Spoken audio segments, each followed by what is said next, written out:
Hey y'all, Scott here. I wanted to see what having a personality was like, so I like spelunking now.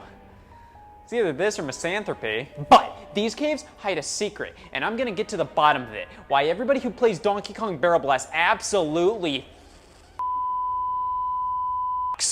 in the beginning, everybody was a virgin. Losers. For 2,007 years, humanity was content with anything but genitals. But then, everything changed. Scholars consider June 28th to be the turning point, where large portions of society stopped using their thumbs for abstinence and used them for something else instead. They lost their virginity.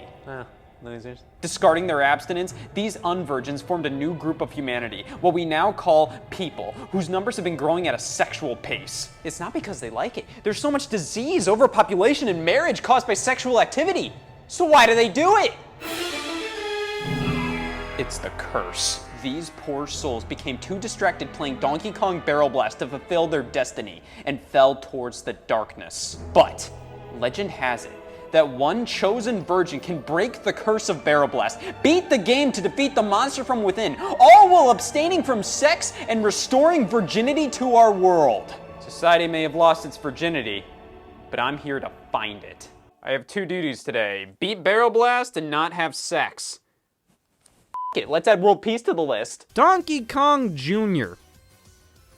He f***ed. So take this, make a multi-billion-dollar franchise out of it, and take this, and just take it. While Mario spun off into his own franchise, the Donkey Kong series introduced Stanley the Bugman, a warning sign if I've ever seen one. It didn't evolve the arcade gameplay, rather it took the character of Donkey Kong, made him the protagonist, and built new worlds, characters, and a standardized style of gameplay to make this more of an actual series, rather than flavor of the month, spray this monkey's ass with bug spray. I'll take chocolate. And it was still developed by Rare. They made all the Donkey Kong related stuff back then, and going into the GameCube generation, they were poised to make more. Oh, come on! I mean, Rare made like half the Nintendo 64 library, and you bought... Welcome back to Nintendo Makes Good Choices. Oh, man. While Microsoft forbade Rare from making GameCube games, they could still produce Game Boy Advance titles simply because Microsoft wasn't in the handheld market. So bring on It's Mr. Pants. And 9 months later, you were born. Donkey Kong Racing for GameCube. This seemed to be the logical evolution of Diddy Kong Racing, incorporating far more Donkey Kong Country elements, riding animal buddies from those games, taking place in these jungle settings. But of course, this was canceled after Rare's acquisition. They attempted to rework it into a few different projects without the DK license for Xbox and Xbox 360. That never worked. Guys, it's not Donkey Kong Racing. It's Earl! While all these projects were retooled or canceled, Nintendo and Rare would collaborate again via the Donkey Kong Country re-releases for GBA. Yeah, sure, we can still be friends. You'll just hear me and my new boyfriend f*** all the time. The 2000s! Listen, I'm just throwing it out there. Bad era for Donkey Kong. Economic recession. Without its key developer of the past decade, I think Nintendo didn't really know what to do with this thing. Be honest, if you had the keys to this kingdom, you wouldn't either. So f*** it, let's get weird. All according to plan. But where Donkey Konga differs is its use of, well, that, and the DK Bongos accessory. Sure, you can play Donkey Konga with a regular controller. You can also brush your teeth with mice. So Nintendo was pumping out DK spin-offs like mad this year. Why not another? Hey, so we have one series of DK spin-offs made by Payon, another focused on racing, even if Donkey Kong Racing never saw the light of day, and another that'll get you evicted. So for the third Donkey Kong spin-off in 2007, let us combine all three to get, oh, what the f***? The Donkey Kong series has been through so much. Imagine what its therapy sessions are like. This era of the franchise can definitely be attributed to Rare's acquisition by Microsoft, so all Nintendo knew how to do was to contract companies to make spin-offs for them, until they eventually found a new home for the mainline series with Retro Studios in 2010 with Donkey Kong Country Returns. But before that, we got one last whimper from this era of spin-offs in 2007. Why don't you ever hear anybody talk about this game? Because everybody who's played it is too busy f***ing their wife. Is this reception fair, or did a bunch of game reviewers trip and fall? You know, I have heard some people say this game is unfairly hated. I've also heard voices in my head. So who knows, maybe this was just a misunderstanding. She may have killed my brother, but Maybe he was lying. This was set to be the 5th game compatible with the DK bongos, 6 if they had courage. But hey, this looked like another interesting and creative use of the accessory. The one problem, I demand phallic jokes! E3 2006 was definitely a passing of the torch between the GameCube and Wii. Nintendo was preparing for its next console after the last one sort of flopped, though not without a few last releases for that struggling GameCube. Nintendo wasn't gonna end their system without a bang. 2006 gave us Chibi Robo, Odama, Baten Kaido's Origins, and the death of Gerald Ford. DK Bongo Blast quickly moved over to Wii as well. I mean, the change was announced roughly 3 months after it debuted as a GameCube exclusive, because the Wii lineup without it just made no damn sense. By spring of 2007, it was confirmed to only be releasing on Wii, renamed to Donkey Kong Jet Race in Europe, and over here, Donkey Kong Barrel Blast. Oh, excuse me, Europe. Barrel Blast.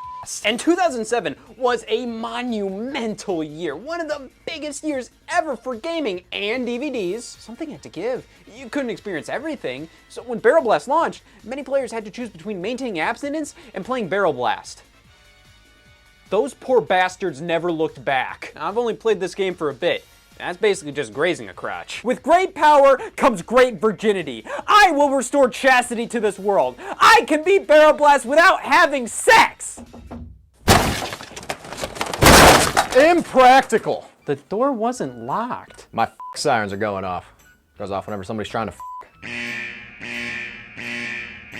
You sure that wasn't an air monitor? As sure as I am cordial. Anybody trying to lose their virginity? I've loosened my virginity. Do you know what that thing's capable of? It's a ticking time bomb of testosterone! Hey, I'm taking precautions. As somebody who's not a fan of sex, let alone your I have an obligation to society to prevent you from mating, okay? This thing ruined my family, and it gave us more of them. And I appreciate that, but the only way we can live in a sex-free community is by beating this game to break the curse. And I could use your help. Normally I'd cry shit and bitch about the thought of doing anything in relation to that game, but I'm a pretty open-minded kind of guy, okay? And I'd do anything to unban the act of no sex in society. I'm in. So the only way to stop f***ing is to start f***ing? Yep, and we're about to film our first sex tape.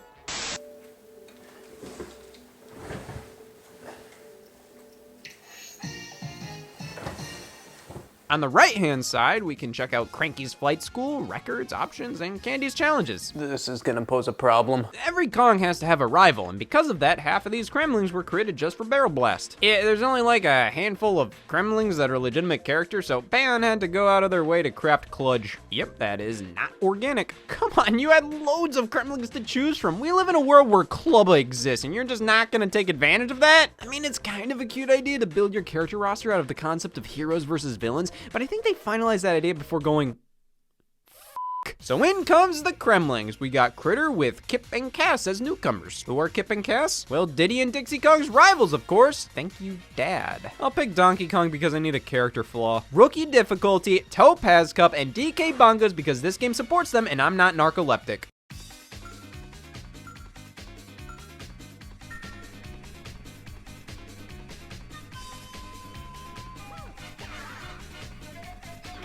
But running into other players, enemies, or barrels laid across the track while one is still in effect continues the wild move for longer, so if you string together enough combos, I mean, do I have to spell it out for you? What, the blue shell? Yeah, it targets the player in first place and explodes on impact. Quacks? He flies to first place and takes 10 bananas from the player while pecking at him. Watch out, motherfuckers, I have Quacks! Whoa! You scared me there. Stop sucking this game's c***. I wouldn't if it had one. Well, this is a racing game, so it all comes down to the course design. 16 tracks included across 6 cups. A great deal, I say as I'm paying for college. Hey, let me watch my apes in peace. You're a sick wench! Oh, come on, you're just being a fucking loser. Oh, I haven't lost anything. Guys, it's really hard to stay abstinent with all this shouting. Here, mark him with this so I can always tell which one of us is a f***ing creep! What does the A stand for? You're a f***ing creep! You get the mainstays, Lanky Kong, Funky Kong, Tiny Kong, Kludge, Copter. Were you expecting a crocodile with an afro? Good. The rest of the characters you unlock via Candy's challenges, an excuse to ogle a monkey. Just go to the zoo! There are so many other characters from Donkey Kong that could have and should have made it in before Kludge. I believe in what I believe. So damn many of these are on the exact same course, and the challenges themselves? Collect 200 bananas. Collect 700 bananas. Black 200 Bananas. All run by a monkey that I don't know what Nintendo wants me to think of. Like, Jesus, Candy, just wear a name tag. But hidden behind the final challenge is one last unlockable character. On DK Jungle, goddammit.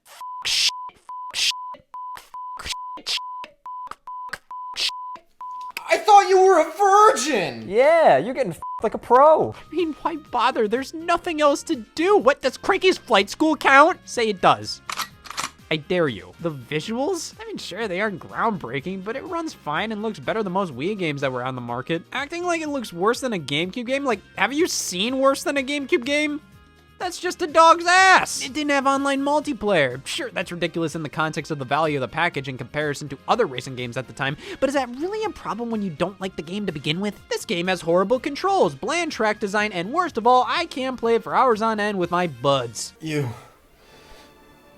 did it. All in a day's work. You know, I thought Barrel Blast was gonna be horrible. No, it was just bad. I remember my first time. Wasn't this your first time? Yeah, I remember it.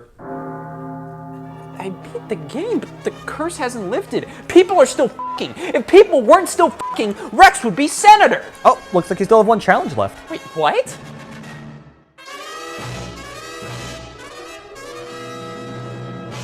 You know what? No. It doesn't matter. Barrel Blast is always going to exist no matter what, and as long as it's not forced upon anybody, who cares? We shouldn't judge people who play it or not. Playing it doesn't make you disgusting, or not playing it doesn't make you a loser. We're all adults here and on different paths of life. Maybe you've already played Barrel Blast, or maybe you haven't. But it doesn't make you a better or worse person because of it. You know what? My uncle was a big fan of Barrel Blast. I kept hearing all these stories about people telling me, oh, he's so cool just because of it. Like, he was getting hyped up so much, he could finish the game in 14 seconds flat. My grandpa could do it in 10. But my aunt, she only played Barrel Blast the one time. My cousin could play it twice. Well, everybody thought less of her because of it. And I've distanced myself from that entire side of the family. I shouldn't have. I let my own personal way of life cloud my judgment of others. I get that I may be against everything this game stands for, but that doesn't mean other people should be chastised for doing what they love. Jeb, you're not a fucking creep. You're a fucking friend. You know what? It was wrong of me to think so lowly of you because you didn't enjoy the game. I mean, I personally love Barrel Blast, but that doesn't mean you have to. Even if I beat Barrel Blast, curse or no curse, it's not gonna make people stop doing what they want to do. As long as they're not hurting others or themselves, what gives me the right to want them to conform to what I am? All that matters is that I'm comfortable with myself. And no matter how much changes, I'm always gonna be that virgin at heart, regardless of if I beat Barrel Blast or not. And I'm gonna. Oh, I'm beating this Donkey Kong game without having sex. Because I'm a virgin, damn it! Yeah! Get up! Just don't get up!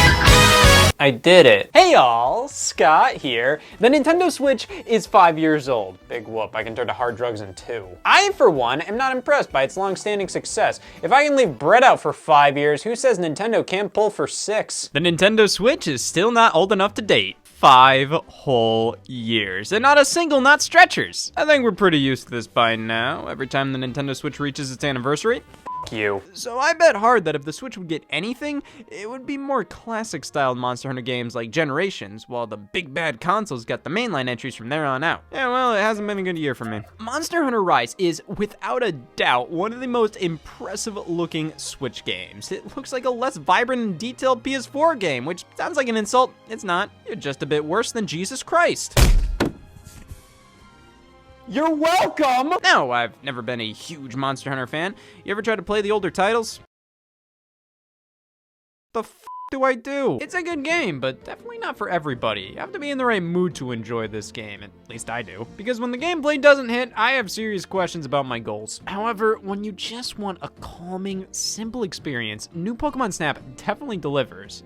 It also helps to inherently enjoy the concept of Pokemon. Oh, see, that's my problem.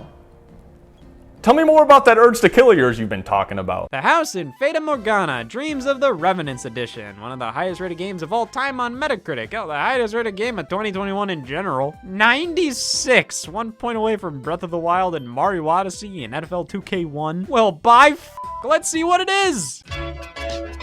Holy shit, a video game? Yeah, from what I could gather, this game is so well received because it has 10 reviews by people who very much are invested in this type of game. It's a visual novel, and when I say that, please take me seriously. But playing this now, it is the best way to play that classic game. Though it is very surreal playing a Game Boy game on such a big screen like this. Like, man, if a Game Boy game can get this big, why can't I? I see this as more of a GameCube Purple, as well does everybody else, which, you know what that means. You're too! That game, the Mias all talked via text-to-speech program, and it made all the ridiculous things they said so much more impactful. It elevated how bizarre and surreal the game could be at times. Miitopia doesn't have this. All dialogue is just conveyed through text, which is unbelievably lame in comparison. Yeah, I can just take a picture of myself and write something I would never say in a speech bubble. Why do I need this game? An amiibo to be released alongside Skyward Sword HD was announced, Zelda and the Loftwing with its in-game functionality, being the ability to go up to the skies to fly whenever you want. What would you spend $25 on? A personality trait. So for one of the only major additions to the game being locked behind a figure for $24.99, while the game itself was already $59.99, $10 more expensive than what the game cost when it launched back in 2011, which is only $10 less than a bundle containing a special edition controller, whereas in 2021, there were special edition Skyward Sword HD controllers, though they were being sold separately for $79.99. Some friend you turned out to be. Listen, I was nursed on WarioWare DIY, which is why my teeth are crooked. Rumors spread about the Super Mario Odyssey team working on a new Donkey Kong game, and how the Nintendo Switch Pro would feature a better kickstand, an Ethernet port on the dock, and be announced any day now. And if there's anything I trust more than gaming journalists, it's the quality of Mario Golf Super Rush. I'm fucking tired. Another June of 2021, another Mario Golf Super Rush fails to impress me. And I thought this year was gonna be different. I wouldn't call it bad in the same way a game like Ride to Hell Retribution is bad. It's bad like the knife game. Because wow, I just myself over buying into this. Now, at least Super Rush comes with an adventure mode baked into the experience, but my god, this is the most lifeless and boring story mode I've ever played. It's basically just an overly drawn out tutorial in disguise as a story mode, which, hey, that works. Tutorials have a lot of dialogue, so make that the story. These adventure mode missions just go on and on and on. They make you play like 9 holes in a row, which can last quite a while, maybe like half an hour, and I could be doing really well the entire game, and then the last hole I botch. Guess who has to play all 9 holes again? This is a tough one. Now, why Nintendo revealed this in a Nintendo Direct, while with projects like Labo and Ring Fit Adventure, they refused to considering them to be for different audiences. I'm sure we'll finally find out why they did that once I'm dead and buried. Quick, shoot me! And even then, finding games to play is cumbersome. You upload your game and receive a code to share for others to play it. I don't understand this. If anything, it's more dangerous for kids this way. What, you're not gonna offer them a safe platform to browse Builder Garage games and instead force them to look on Craigslist? Yeah, this guy told me he'd share his level code on Kick. That is one phallic-looking level code. Tekken's Kazuya was announced as the next Smash Bros. DLC character. Give it to me straight, Doc. Well, it seems that you don't give a shit. I think this marked a point where developers and publishers started to really turn to cloud versions like what we saw with Guardians of the Galaxy, because that technically brings your game to Switch for a fraction of the cost, and everybody loves them. John, everybody specifically, and everybody hates him. All right, what's next on the docket for this month?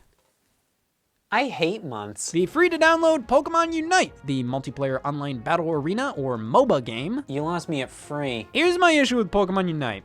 I don't like it. So this is coming from somebody who doesn't care for Pokemon and MOBAs, so you know my opinion matters. And the Grand Theft Auto trilogy from the PlayStation 2 will be remastered on Nintendo Switch. My god, do you leakers not have better things to do with your time? Take me for example. I'm spending it waiting for WarioWare. Sonic Colors Ultimate. What can this company do right?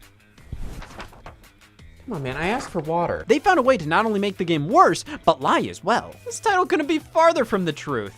There are no colors! Might be a me problem though. Sonic Colors Ultimate is still Sonic Colors from the Wii, which was okay. This was my first time beating Sonic Colors. I know it only takes like 30 minutes to do so, but I was busy. I was waiting for WarioWare. But what we didn't already have on Switch, which was a welcome addition, was the Castlevania Advance Collection, finally releasing after being rumored and leaked about for months. All 3 Castlevania titles from the Game Boy Advance and Castlevania Dracula X from the Super Nintendo. Hey, I got a new car and they threw in some beans for free. Gotta keep the good times rolling, stay positive, not cynical. Nintendo issues an update to the Nintendo Switch allowing for Bluetooth headphone support!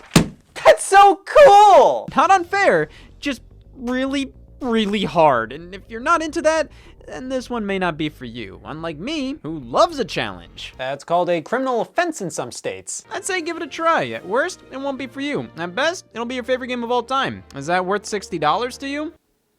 Yeah. Now, on the same day as Metroid Dread, Nintendo launched the Nintendo Switch OLED model for $350. $410 were lost that day, and I also spent another $410 on these. Sometimes I wish I would have just lost the whole $820. If Nintendo isn't funding the Mario Party developers with a big enough budget to make more than 5 game boards per entry, for God's sakes, Nintendo, at least let them eat in the car. I know you're probably expecting me to say, Oh, my fucks are about to give. but sadly, I never gave much of a f***.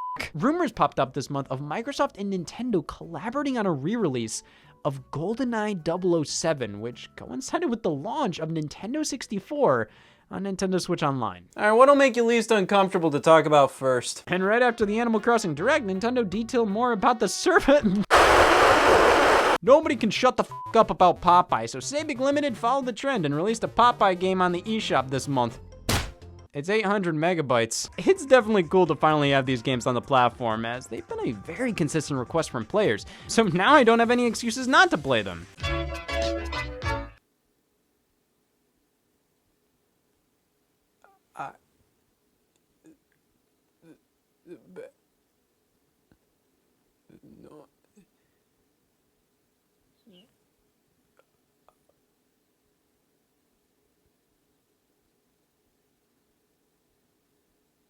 Hey y'all, Scott here. 3D is the future yesterday! And I'm not referring to 2D 3D, I'm referring to 3D 3D. Pretty realistic, huh? I'll take that as a yes. Look out, it's right in front of you! Oh God! 3D, a gimmick I have to check the meter to comment on. Who gives a sh**? It does actually feel like you're controlling the artillery of a submarine this way, and as a bonus, you see some depth with the stereoscopic 3D. However, this was only possible in the arcades. Subrock 3D did get a ColecoVision release in the homes, but only a Subrock without any 3D effect. And this allowed me to reflect on some personal choices of mine. I f***ed up. Oh my God, this is such a sleek, futuristic accessory. What did we get over here in North America?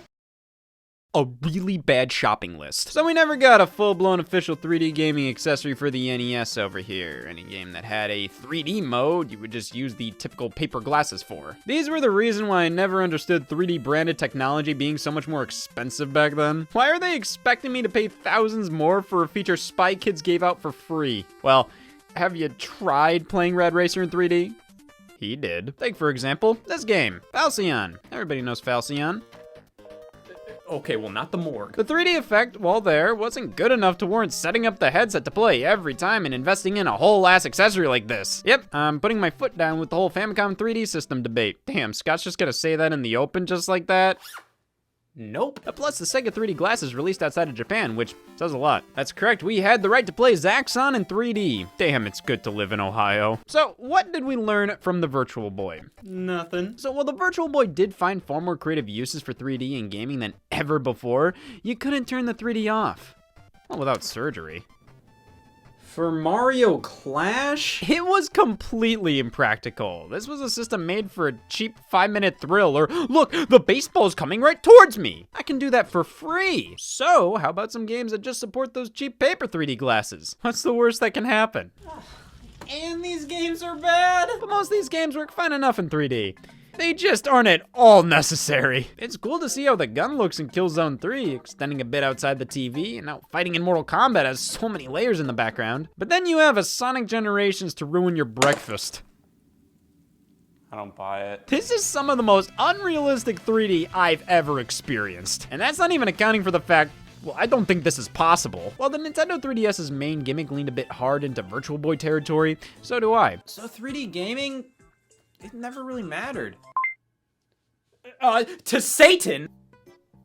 Ah, hey y'all, Scott here. And don't mind me, I'm just making some adjustments to the calendar, or legally speaking, tampering with evidence. Ever since I missed out on buying Fire Emblem Warriors 3 Hopes on launch day, I've made it a goal to make sure every day is launch day. Because we can't just let the day one buyers have all the fun. Look at them out there. So, from here on out, whenever you decide to buy the game, you'll get the satisfaction of knowing you bought it on day one.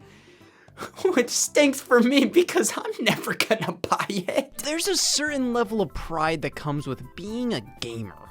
I never said it was a high one. And many attribute their gaming accomplishments towards the real-life penis. You're not a true fan. You didn't beat Horizon Forbidden West on very hard and easy the week before the game released. So much of gaming discussion is based around, oh yeah, well, this is why I'm a bigger fan. See, I'm better than you because I don't have anything else going on. So why not monetize and encourage that kind of behavior? I can get behind that. Let's go even further. If your aunt died last night, you get a green case. Couple that with such minimal additions like 3 lines of text on a controller and a digital achievement that says, you f***ed up. I sure did. It's like pitting Satan against some worms. Like, yeah, I don't like either, but when it comes down to it, one is truly fucking despicable, and the other is just the Prince of Darkness. This whole thing is just a mind game. Well, if we're being emotionally manipulated, might as well see what's in it for us.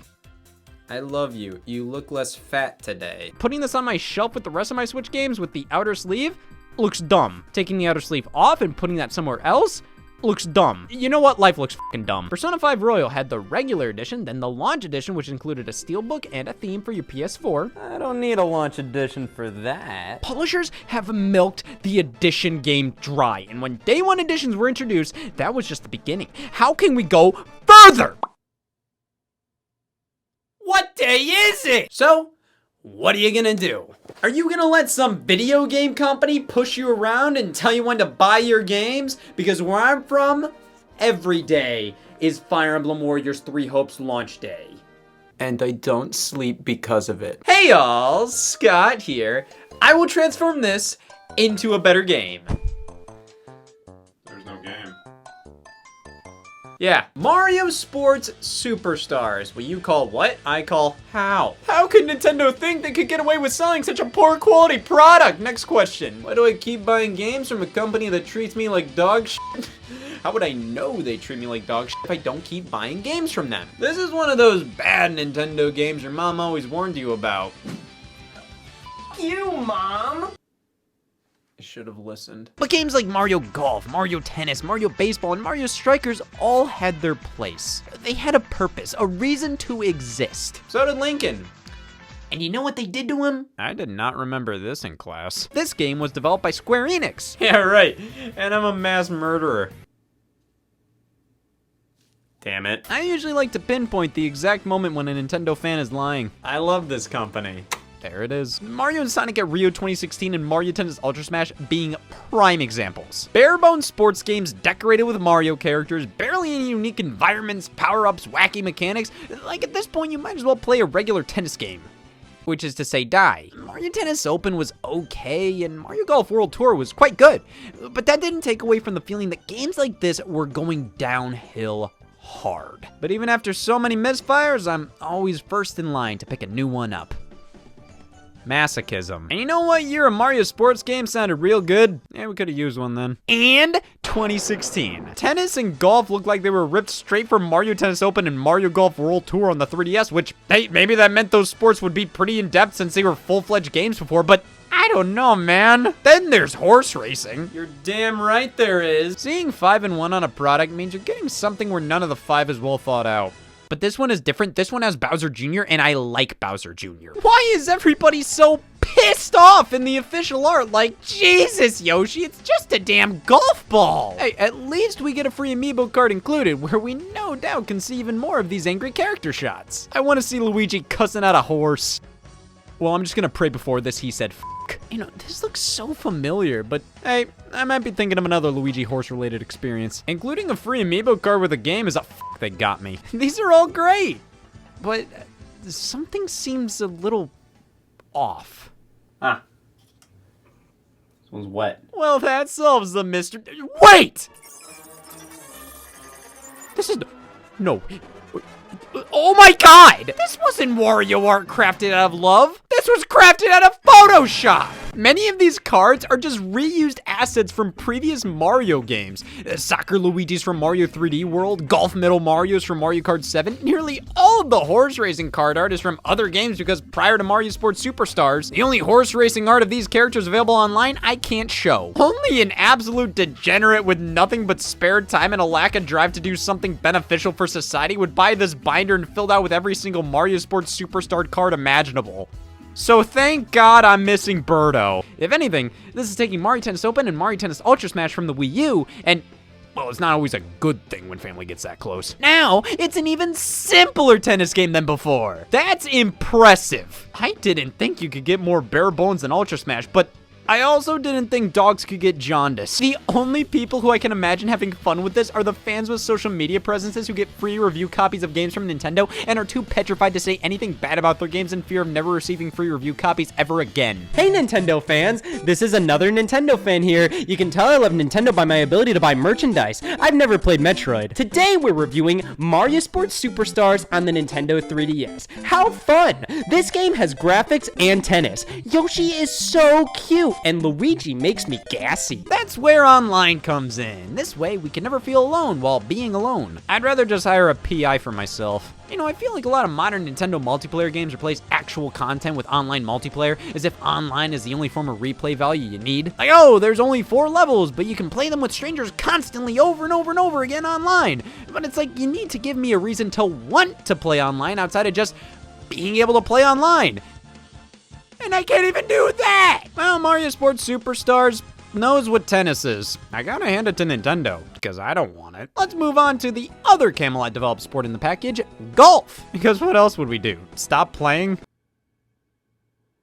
Yeah, Mario Golf World Tour is a great Mario Golf game, but I want to play golf with the option of playing 4 other sports, but picking golf anyways to show how much I care. Mario Sports Superstars offers that, in addition to nothing. World Tour has some great courses, and loads of them at that. Mario Sports Superstars, we have 4 golf courses to play on. Emerald Woods, Gold Links, Crystal Beach, and Wild Valley. Damn, I was hoping for gray roads. Putting an adjective before your setting doesn't make it unique, especially if the adjective already describes what you'd assume the setting would look like. Damn, you got woods? Green woods? I'll drink to that. These courses are some of the most basic, no frills, no personality golf courses I've ever seen in a video game, which is ridiculous considering I'm playing as this on them. You're telling me they not only have a giant fucking lizard playable, but his dad too? And this is the course you play as them on? Alright, so those 2 portions of the game were developed by Camelot. The other 3 were developed by one Bandai Namco Games. I'll drink to that. Alright, well, to be fair, Bandai Namco was the developer of the Mario Baseball game, so if anybody could nail baseball in this collection, they'd be a close 22nd. Wow, what stadium do you want to play in, guys? Country Field or Big Field? Baseball in Superstars is one of the most lifeless experiences I've ever had in a video game. I know that for a fact because while I was playing, I was shocked. I mean, you have these goofy-ass wedding toppers of characters playing baseball, and what do you do with this opportunity? Drink to that. I mean, baseball is way more boring, but soccer is much better, and when you compare soccer and Mario Sports Superstars to the actual Mario soccer games,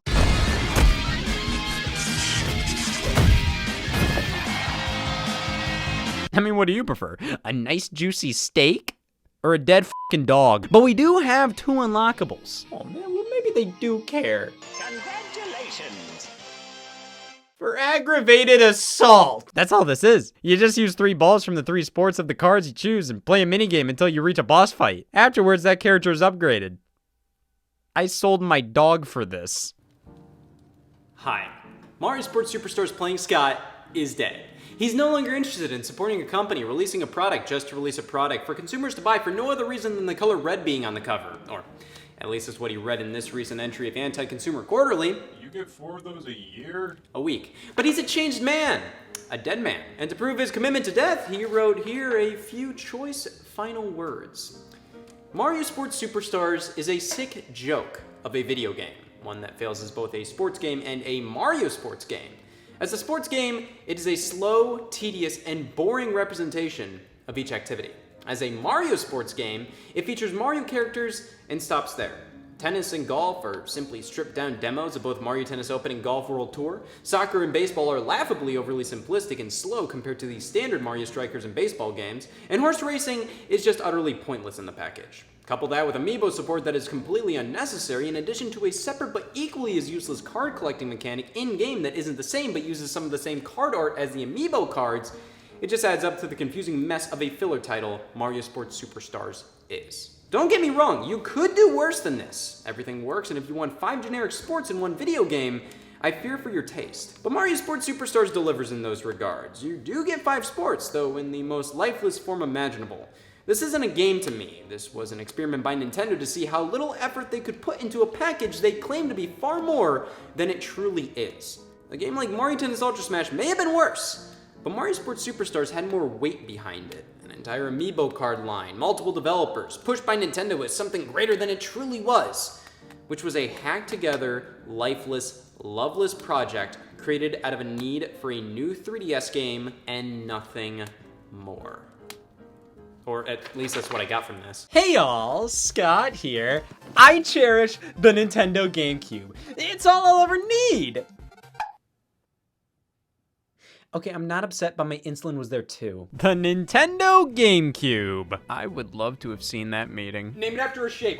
Name it after a f***ing shape! Oh yeah! The first game officially shown for the GameCube was Meowth's Party. Bizarre first words. Nintendo is a stubborn child who doesn't actually understand why they fail in the first place sometimes. Dude, the bullet wounds help me run faster. When Tiger Woods' PGA Tour on GameCube had to release on 2 of them, that's when I, as a GameCube fan, noticed something was up. Boy, these 1.5 gigabyte discs sure are limiting. Games that were initially revealed as tech demos were shown as full-fledged games, with the Space World demo of Luigi running around with ghosts turning out to be Luigi's Mansion.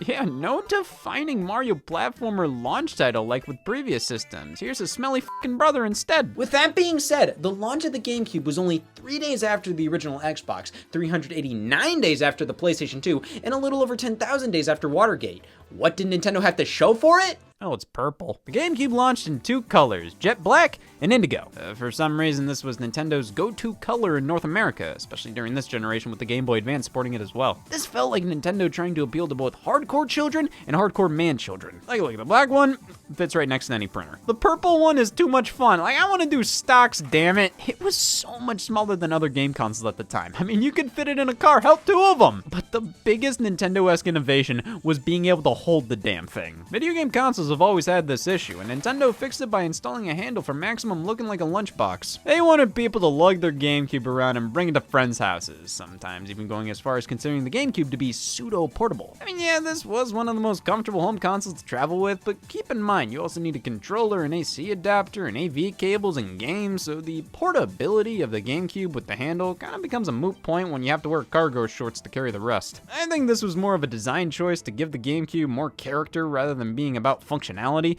Without the handle, it's literally just a game-cube. With it, it's a GameCube. I mean, I think it's important to have an instantly recognizable design for your system. If you just try to identify systems via their silhouettes, even if you think the PlayStation 5 looks disgusting, it's a better reaction than trying to figure out which one of these rectangles is the Xbox One. Let's die it right! The GameCube controller. One of my go-to quotes. That's where the accessories come into play, as you can get the Wavebird wireless controller separately. Cut the cord.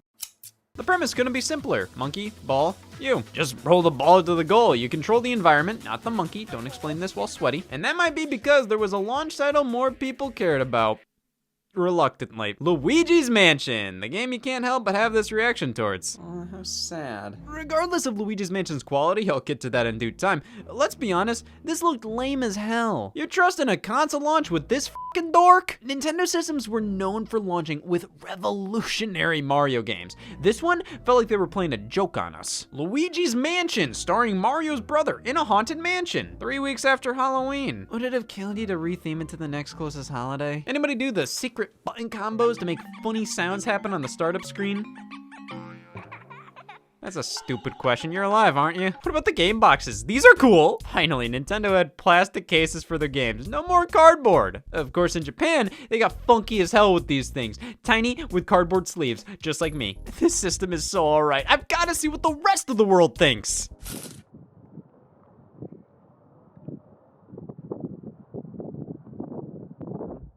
Damn.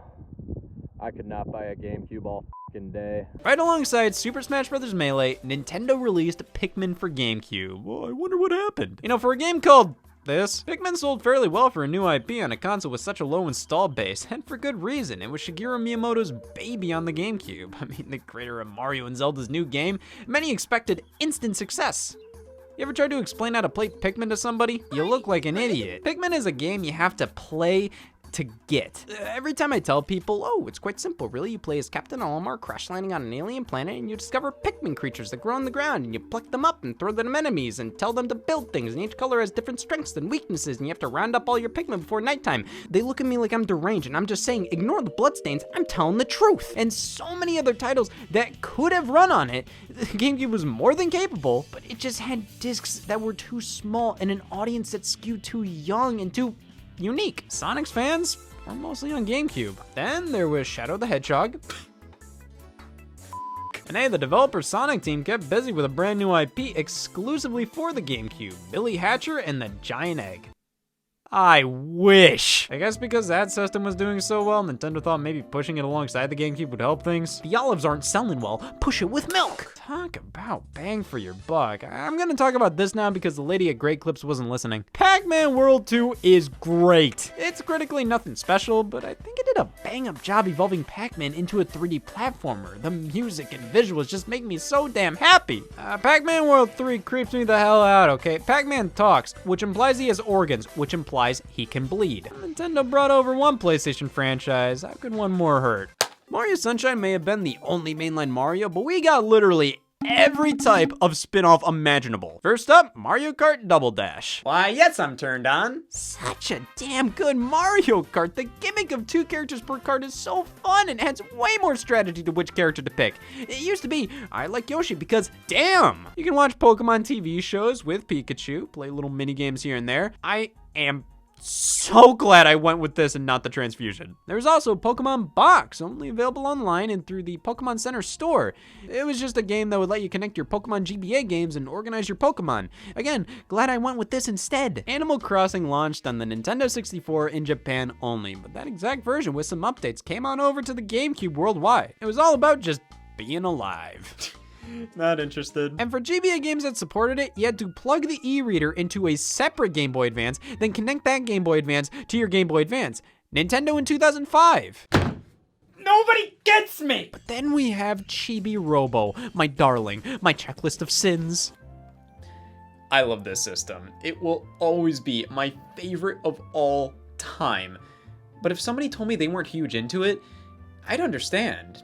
Much like any other stupid fucking opinion they'd have, but still, I get it. I think the GameCube had some of the most consistent yet creative output from Nintendo, while others may see it as too experimental or, oddly enough, too safe. Games were either just more of the same from the Nintendo 64, or some games strayed too far, not being what fans wanted from that franchise. I mean, Star Fox got both of that here. Looking back at this whole generation, I think it's clear as day. GameCube owners were very satisfied with their console.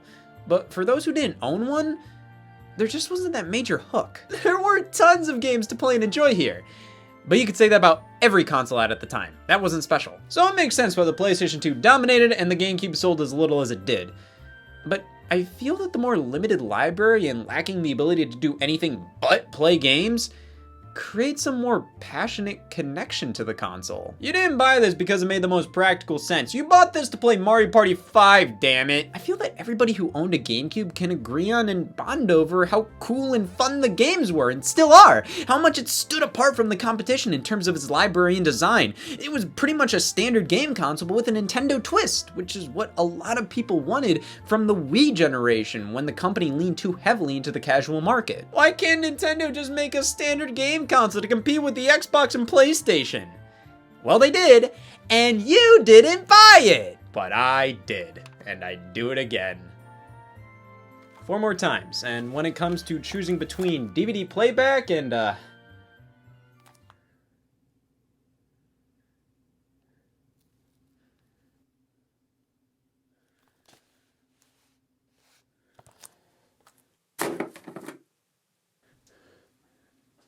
it had to be done. Hey y'all, Scott here. Ever seen one of these?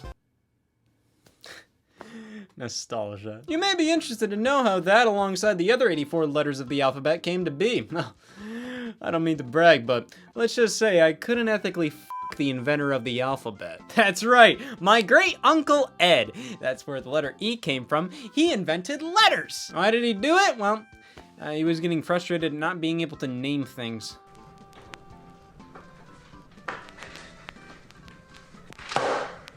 Mr. Bones, it's Mr. Bones! Why? What? When? How? We can't escape it. We all have to refer to a video game by its title at some point. You can only get so far without it. Give him rats. So far is pretty damn far. That just shows how important a good title is, because without it, I would have no goddamn idea what this game was about. Titles are oftentimes conglomerates of words that sound nice together, but ultimately make no sense when you analyze them. Elden Ring? Nah, old circle. But we're so used to how games are titled now that we don't think twice about a game called Concrete Genie. Huh.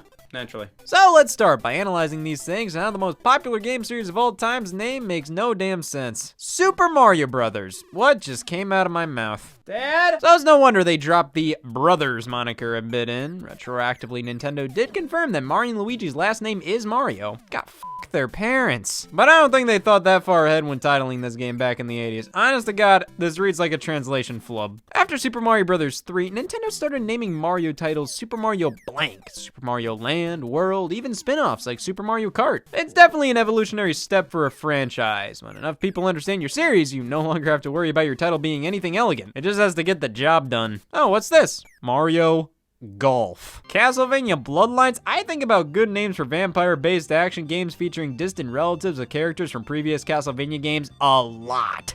And this one's a close second. So it shocks me to see the series stoop to the low of this. Witness tampering. Castlevania. Just Castlevania. Is there anything special about this one? Like, is it a fresh start for the franchise? A reboot? A remake? No, it's just the first 3D Castlevania. Good for it. I got out of bed this morning, so I accomplished something too. Let's forget my dad was ever a thing. This is a scenario where the overused 64 subtitle for Nintendo 64 games would have been completely welcome. And in this case, most fans just end up calling the game Castlevania 64 because what else are you gonna call it? Well, yeah, but what system is it for? The use of 64 in these titles could oftentimes be confusing. It doesn't imply this is the series' big leap into 3D. Super Mario 64 sort of set the precedent, so with a game like Mega Man 64, I'm sure many fans thought, oh, this is Mega Man's next big step. My next big step is going to Denny's for the second night in a row. It's a port of Mega Man Legends from the PlayStation. Well, just call it Mega Man Legends, or if your fetish is that crippling, Mega Man Legends 64. But these specific cases, I can live with. Well, not for an extended period of time. They don't irritate me, they just perplex me. Now, sequel titles that do irritate me, less so irritate, more so enable. Removing words from the franchise's name and following entries, I just don't like this. It feels cheap and tacky and lame, like the game producers are trying to get hip with the lingo. Oh, people just call our series Gears. Well, we do too. You know, Gears of War 5 takes the same amount of effort to say as Gears of War 2 does, and we were doing just fine back then. This makes Gears 5 feel more like a spin-off than the 5th main entry in the series. It oversimplifies the franchise down to one word, like this is the word for us. Gear? I think it would have stuck out more simplifying it down to of. At least with Zelda 2, The Adventure of Link, I mean, that's more acceptable due to Zelda being a far more iconic word, a word unanimously used to refer to the Legend of Zelda franchise as a whole. But man, it still just doesn't feel right. This works better as an abbreviation for fans to use. Quick slang for your game title, not its legal name. At least it's still easy to follow, you know? Gears 5 is the 5th main entry, Zelda 2 is the 2nd main entry. The 3rd, well, me then. Titlers love breaking from tradition to nab some attention. Now, sometimes a series changes for the better. Just Dance went from numbering the entries to just flat out labeling them by the year, which when your yearly music game series is basically just changing the song list with each entry, that's a good change to make. Dance Dance Revolution always felt the need to give each title something unique, but it just overcomplicates everything. Like most of these subtitles are synonyms. For some series, just putting the year at the end, it makes sense. Like with Madden. Nothing but consistency. Sure, they went from naming it John Madden Football to Madden NFL, going from abbreviations of years to full years, back to abbreviations again, and skipping John Madden Football 91. Okay, it's nothing but not consistency. However, ever since Madden NFL 06, things have been smooth sailing. Can't wait to look at the title for Madden 14! Well, I have to change my legal documents. The 25th anniversary of Madden. Sure. Oh, technically, this is the 25th entry in the series, but come on! I consider this to be a real dumb titling quirk done to just stand out while making your entire franchise more confusing to keep up with. Oh yeah, Madden 25! That actually didn't release in 2024. Battlefield 1! No, the first Battlefield was Battlefield 1942, which was followed by Battlefield Vietnam, and then Battlefield 2, then Battlefield 2142, then Battlefield 3, 4, then 1, then 5, now with a Roman numeral. Then Battlefield 2042. Battlefield 1943 may seem like a sequel to Battlefield 1942, but it's just a spin-off, so what does that make Battlefield 1 a spin-off as well, since Battlefield 5 isn't called Battlefield 6? No, it's mainline, unlike Battlefield Online opposed to the other Battlefield games that play online. All of them. Now where does this fit in the picture? I mean, come on, do you remember ever seeing the Game Boy Color version of Tony Hawk's Pro Skater 2 in the advertising? No, they just show screenshots of the PlayStation version, but list Game Boy Color as one of the platforms. Oh, well, surely. If this isn't the real Tony Hawk 2, then what is? But then, Nintendo decided to finally officially release the game on the Wii U's eShop in 2015. What did they call it? This is one of my least favorite titles ever. It sounds so dumb. I'm sure they would have loved to actually call it Earthbound Zero, but had to settle for Beginnings because we don't want people to know fans exist. Sure, don't use the word zero, but why Beginnings? Why not Origins, Inception? Hell, Genesis is a synonym for beginning, and that would have been a wicked subtitle. Yeah, it may have already been used for the Sega console, but there are other books of the Old Testament. Deuteronomy. You look up any reaction to a new game getting announced online, and every single person posting a video has to say the title out loud when it appears on screen. Super Smash Brothers Ultimate? Oh, Jumanji the video game. Oh! Now, Europe, I have a question. Why? Mario and Luigi Dream Team. Good title, games about dreams and Mario and Luigi teaming up. Brilliant. Now, why do they have to call it Mario and Luigi Dream Team Brothers in Europe? To show they did the math? New Super Mario Brothers, new Pokemon Snap, new Super Lucky's Tale, new Carnival games, which they went from Carnival games to new Carnival games, back to Carnival games again. And they say taxes are complicated. Isn't it the worst when the working title for a game is better than the final title? Like, I prefer the working titles for Octopath Traveler and Triangle Strategy because they gave me hope for a future that never happened. God, f my uncle for putting me through so much misery. If it wasn't for letters, I wouldn't have to know why this pisses me off. You know, just to spite him, I'm not gonna use letters anymore. But I can damn well use words. And I'm gonna spread them, telling everybody how we're done using letters, and by proxy, titles. Can't be pissed if I can't read. Or I'm dead. So, say goodbye, Mr. Bones, and please welcome, what? Oh man, I wanna play tennis.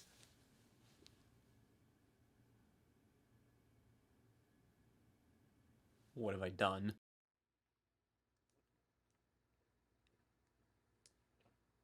Hey y'all, Scott here. I've been doing a lot of thinking about myself, figuring out who I am, what I was meant to do. The one thing I can do that nobody else can. It's blowing up garbage. It's already been done. If there's one thing I want playing Game Boy, it's restraint. I can do that myself. Handheld gaming has always been one of the most popular forms of gaming, but it just can't accomplish what a home console can. More powerful hardware, better feeling control. While handhelds have their place, some games just work better on console. Thus, many portable exclusives got repackaged for a home release. Case in point, Secret Agent Clank. I'm not playing that out there. Series like Grand Theft Auto, however, already had pre-existing examples of handheld entries. There's no multiplayer and no custom soundtracks. You can't play your own music like you can on the PSP. There's also no snow on the PS2 version of one specific mission. But having to stop and hold the left shoulder button to move the camera can be brutally annoying. The PS2 version is far more comfortable to play in this regard, but it's not nearly as enjoyable. I'm gonna be honest, most AAA PSP exclusives like this, their charm comes from the fact they're on the PSP. They're good games at their core, but when you put them on something like a PS2, a lot of that magic is lost for me. They It may play and look better, but Liberty City Stories was always meant to be a portable, traditional GTA game. So when you take away the portability, it's still good, but you just get this feeling when you're playing it on PS2. I should have finished high school. Which is what's so insulting about this one. The fact that it's on PS2 right next to the rest of them. If it was a PSP exclusive, I don't think it would be nearly as offensive. Like, oh, it's just a little handheld spin-off. No, you can play this below a ceiling. It's fucking scary. Ratchet & Clank size matters on PSP. I get the title. It's just supposed to be a reference to being on a smaller screen.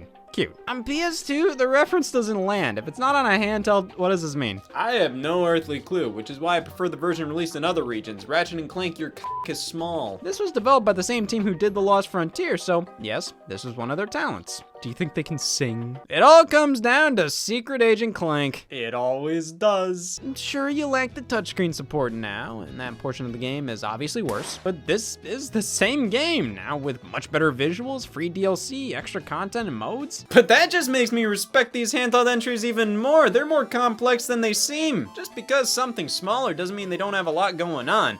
Like, imagine if I was smaller, like an ant. Can you imagine if I was an ant?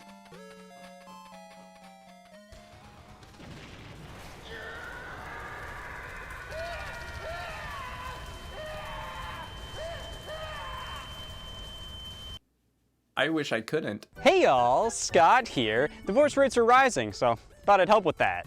I need to rethink my pricing. The console exclusive, a reason to purchase said console, or something to make pre-existing console owners realize. It's true!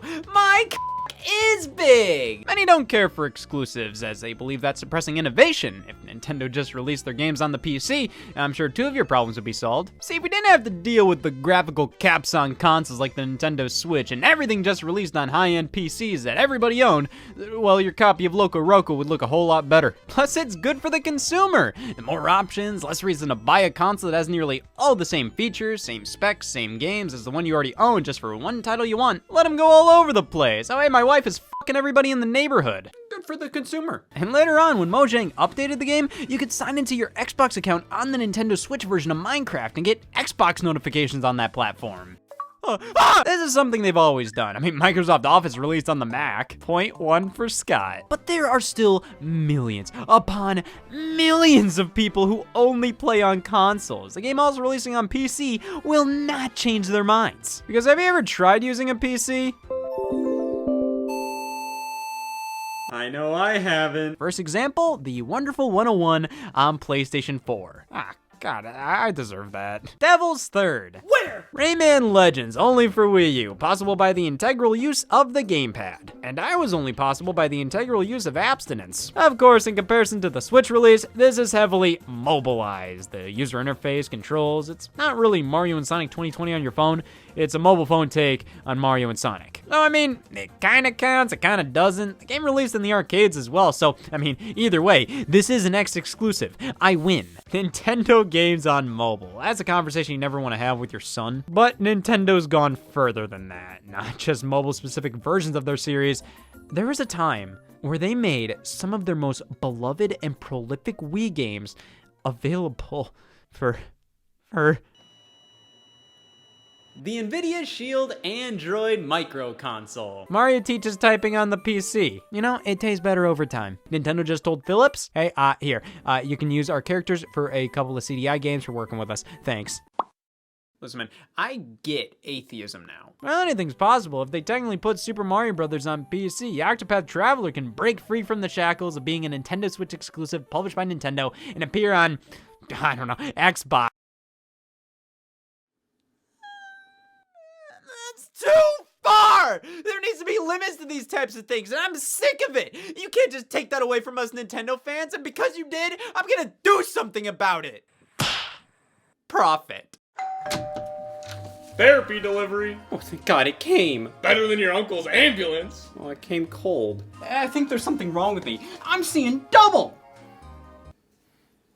Nah, you're not seeing double. You're just in the head. Oh, thank God. How do we increase our profits? It's called theft. Or you could just do what you're already doing.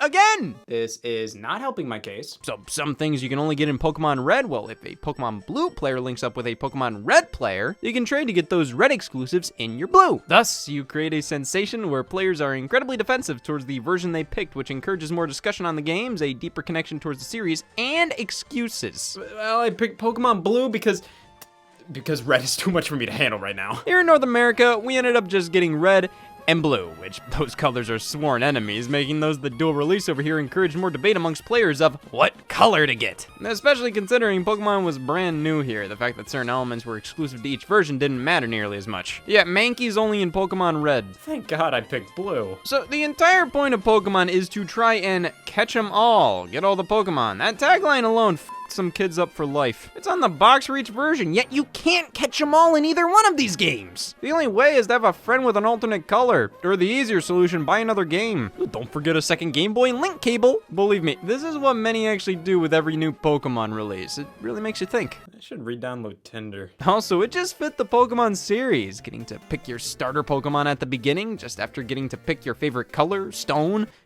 letter, and Pokemon Red and Blue plus Green in Japan really did a lot for these letters. Well, not in that order. Do you ever see when something is popular, others copy it, but they copy the wrong thing? Like, oh, Pokemon just hit it big, and why is that? 2 games, colors. Oh, and negligence! It showed that if Nintendo was going to do more dual releases, they weren't just gonna do something like different Pokemon in each game. They were gonna do it with dogs! Nintendogs on the Nintendo DS released in 3 variants at launch, each with different dog breeds to pick from. Which dog did you choose? Squirtle. Turns out Nintendo wanted this to feel like you were picking a dog from the pound, so initially the idea was to have 15 separate versions of Nintendogs for each breed on shelves at once.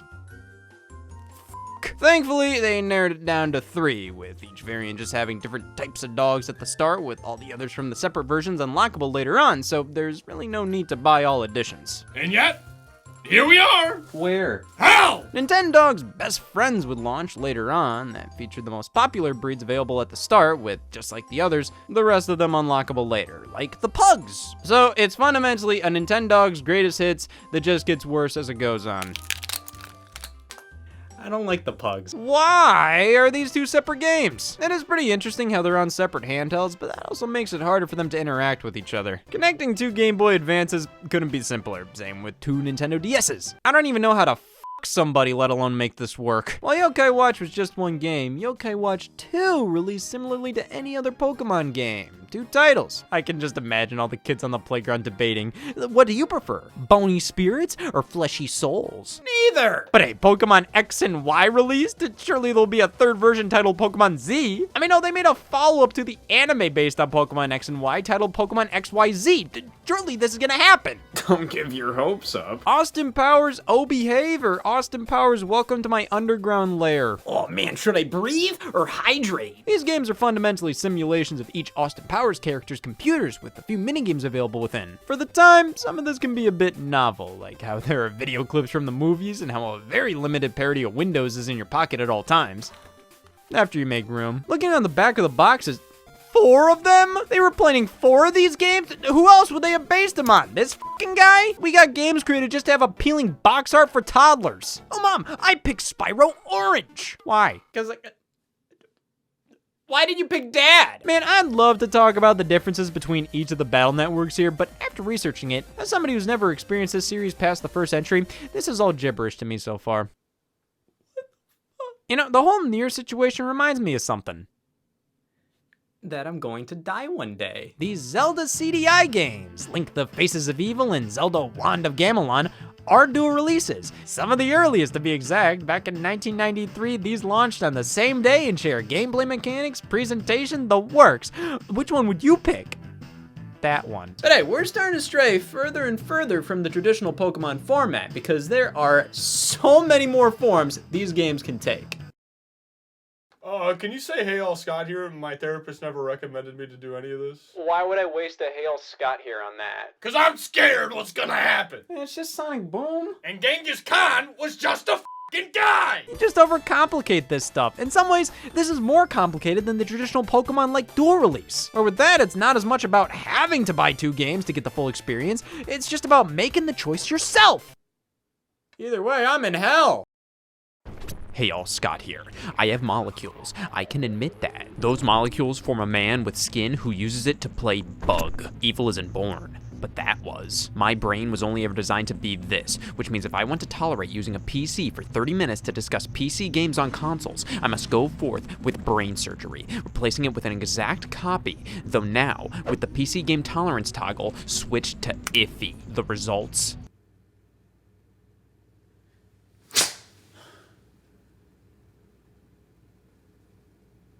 Maybe. Not much can go wrong here. When using a video game console, the only thing you truly use is your ass. This is the simpleton's method of playing video games. No necessary knowledge on fixing anything, no fear as to if your game won't run. The only thing you have to worry about is if Applebee's will be open after this. And because of that, I feel that many console users, myself included, forget an entire world exists beyond this. Ever hear of personal computers? Yeah. Video games on PCs. Yeah, I don't believe in God either. Some people prefer playing video games this way. Some people also punch cats. But hey, there's reason some people prefer gaming on PC. Much like how many say there's some reason people f bugs. So I guess we just have to live with the fact that some games, they're meant to be on PC with a keyboard and mouse. And if we want to play them, well, we're just gonna have to log off WikiHow. And I'm too busy using my keyboard and mouse, not paying off my loans to play video games with them. I would love to get into PC gaming, believe me. Was that believable? But I've accepted the fact that PCs and I get along about as well as not me and not PCs. It wouldn't work out. I would love to play The Sims 2 Pets, but I just don't have time to use a keyboard and mouse. Did I say keyboard and mouse? I meant states of matter. PC games on consoles. Dogs in funny suits. Get him out of there! Many console games eventually get a PC release, which is oftentimes met with roaring applause. Like you finally unshackled the prisoner, it's about damn time! So of course, you'd expect the same reception when a PC game spreads its wings to consoles. The president's been shot. After SimCity, the sky's the limit. The ants are winning. Sim Ant, one of the many follow-ups to SimCity. I mean, they covered all bases. Sim Earth, Sim Life, Sim Farm. It was only a matter of time. Death, taxes, ants. It works though, decent version of the game on console. No, you can actually use the Super Nintendo mouse in this one, which is a more than welcome feature. Lacking support for the Super Scope though, not realistic. From the Sim series, only for Wii and Nintendo DS, we got Sim Animals. Now, why was this not on PC?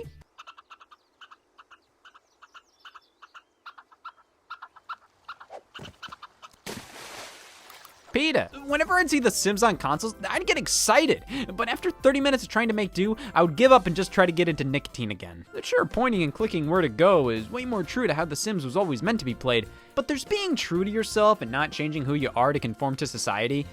And then there's just not taking a shower. For God's sakes, take a fucking bath! Might as well check out the Wii version then. I mean, the Wii Remote's pointer can easily replicate a mouse. So, of course, in this version, you have direct control of your Sim.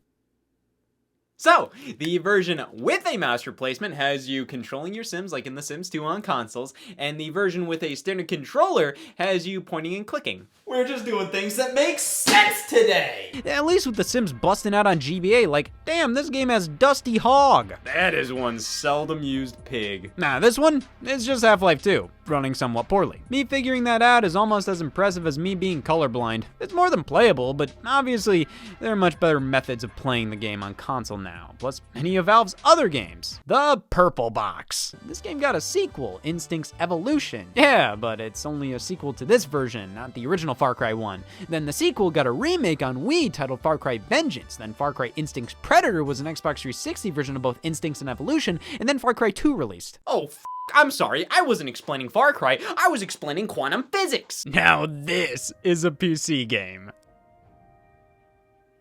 I think. Those console players don't want to think unlike the PC guys. Let's finally bring Fallout to consoles and just make it Baldur's Gate Dark Alliance. What, was this created out of a threat? Pretty embarrassing when the SNES versions of PC games are more faithful. The Super Nintendo was apparently the primo spot for people who didn't have PCs to play PC games. What did they do their taxes on? They didn't. I mean, it was amongst the most powerful systems of its generation and the most popular to boot, so those only made all the sense in the world. Maybe if they named it something else, even more PC games would come to it. Hey, the fact these work as well as they do is a bit of a miracle and set the standard for future ports. Oh, there's the standard. I don't know, man. This just isn't fun for me. Maybe playing during the fire had something to do with it, but I doubt it. But hey, I assume this would be best on Wii due to the pointer controls. What I got was a game that freaks out when a new color is introduced on screen. It always does that when purple happens. Oh man, I can't wait to learn about the struggling pioneer life by strategizing what to buy, when to hunt, and where to go. This isn't the struggling pioneer life. This just stinks. I think I really just need to look at that PC over there and give the biggest nod of my life saying yes. I will relapse. It ain't Easter. Oh, that's what the word October 31st meant?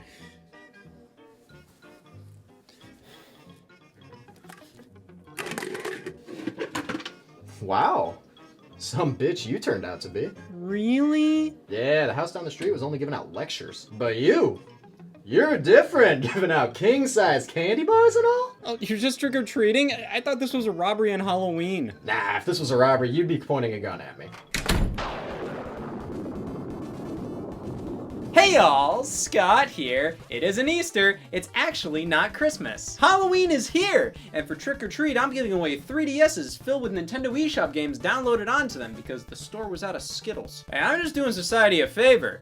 First off, low calorie. Like, compare the nutritional facts of Snickers to Senran Kagura and tell me what you'd rather give to our youth. But I'm mainly doing this to spread awareness of the eShop killer. An unknown entity responsible for the slow death of 2 Nintendo eShops. They're still out there.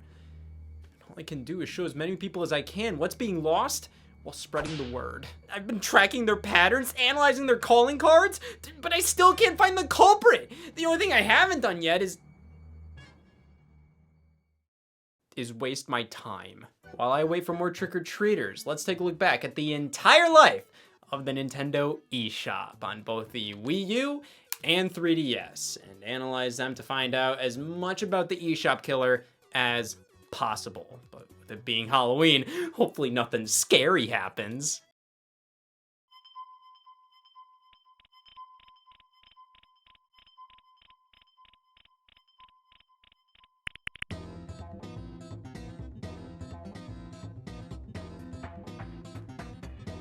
In February of 2022, Nintendo announced the death of the Nintendo eShop on both systems, making it impossible to purchase digital games for them ever again. Oh, I pissed myself this morning, I'm good. Then finally, bam, the Nintendo eShop launched. But gotta say, pretty pathetic how the system launched without a digital storefront. The Wii did, the Nintendo DSi did. This is like showing up to the party without potato salad. Sure hope nobody notices. Put some fucking pants on! I was so damn pumped to get 3D Classics Excite Bike for free that I finally bought a 3DS for myself in August of 2011 when the offer expired and I had to buy it for $6. And that's when I discovered coping. Honestly, during this time, the classic Game Boy and Game Boy Color titles were keeping me busy. Super Mario Land, Donkey Kong, Link's Awakening DX, these games were seldom re-released, especially in comparison to the junk on NES. Hey, do you want to play Donkey Kong 3 again? For the millionth time. Yes! Like when Mario Tennis Open was just called Mario Tennis? God, simpler times. Now the police report's longer. We're no longer using fake currency, which is definite growth. Sir, I'll give you 7 Wii Cladoodles for that. Nah, now we use real world money and get taxed real world dollars because we're real world citizens now. This was the moment Nintendo fans were finally tried as adults. But that was pretty much it for the eShop at launch, and frankly, almost the entirety of 2011. The only things that ever seemed to pop up here were Game Boy Virtual Console titles. Now, I'm not really one to complain. I think I react in the exact way Nintendo wants their fans to with these games. They definitely varied in quality, and the games they picked to convert to 3D I mean, damn, I was hoping they would do stick on a screen. Could have improved it a bit. Cause that's a damn branch. Outside of playing old games, however, the 3DS could do all kinds of other things.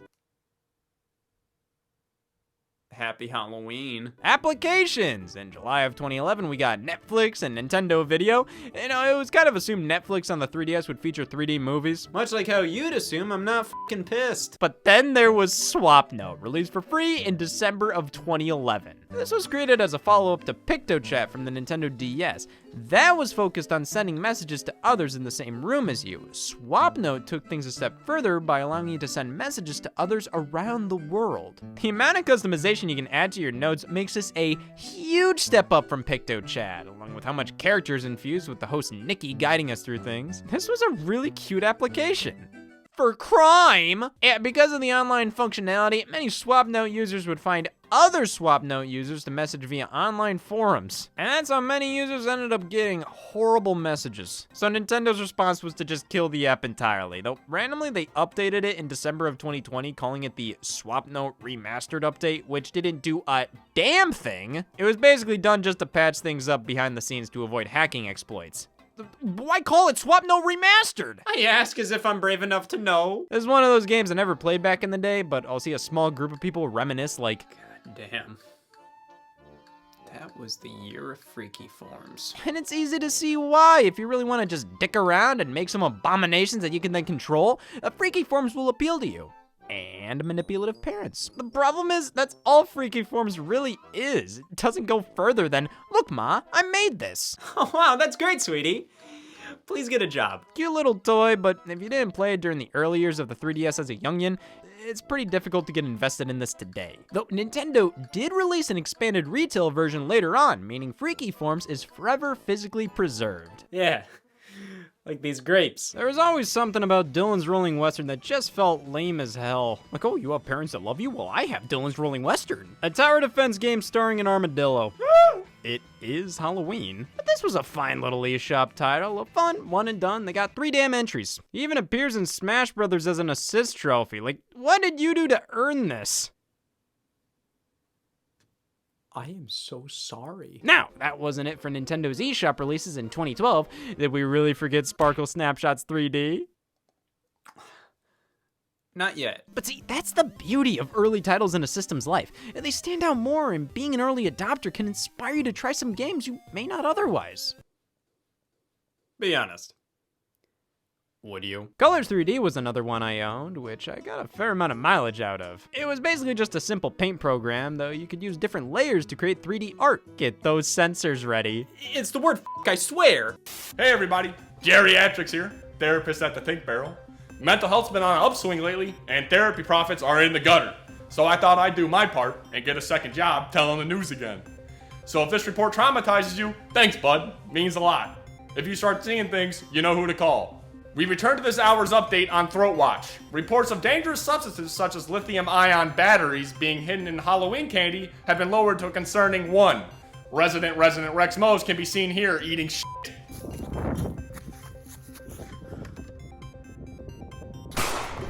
Wow, what I would give to be not him. And unlike somebody who doesn't have the exclusive interview with the brave cameraman who captured the whole thing, I do. Yeah, it was crazy. First thing I did, contact the news station, show them the tape. Rex Mose is now in critical condition. Detectives found this half-eaten battery on the scene, leading them to the culprit. Battery acid poisoning. Lock your doors at night.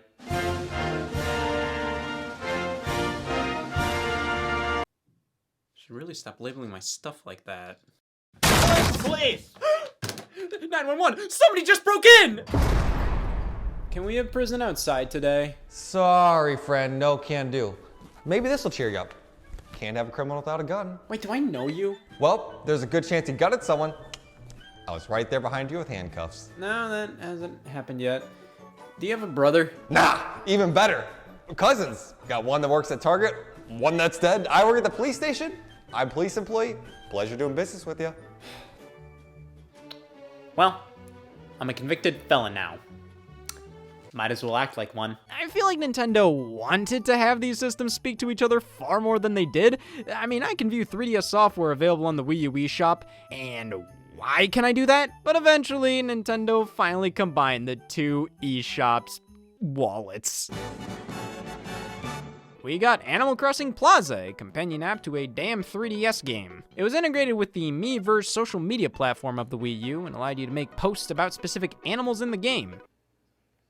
If any post began with, Listen, I'm just gonna say it. run. At least this was a free app, but they took it down a year and a half later, and the entire purpose of it was nothing but questionable. So this is for Animal Crossing New Leaf players to interact with each other on a console that can't play Animal Crossing New Leaf. Nintendo, just become a serial killer. You have the thought process of one. Like, Jesus Christ, did Nintendo release an actual video game on the Wii U eShop in 2013?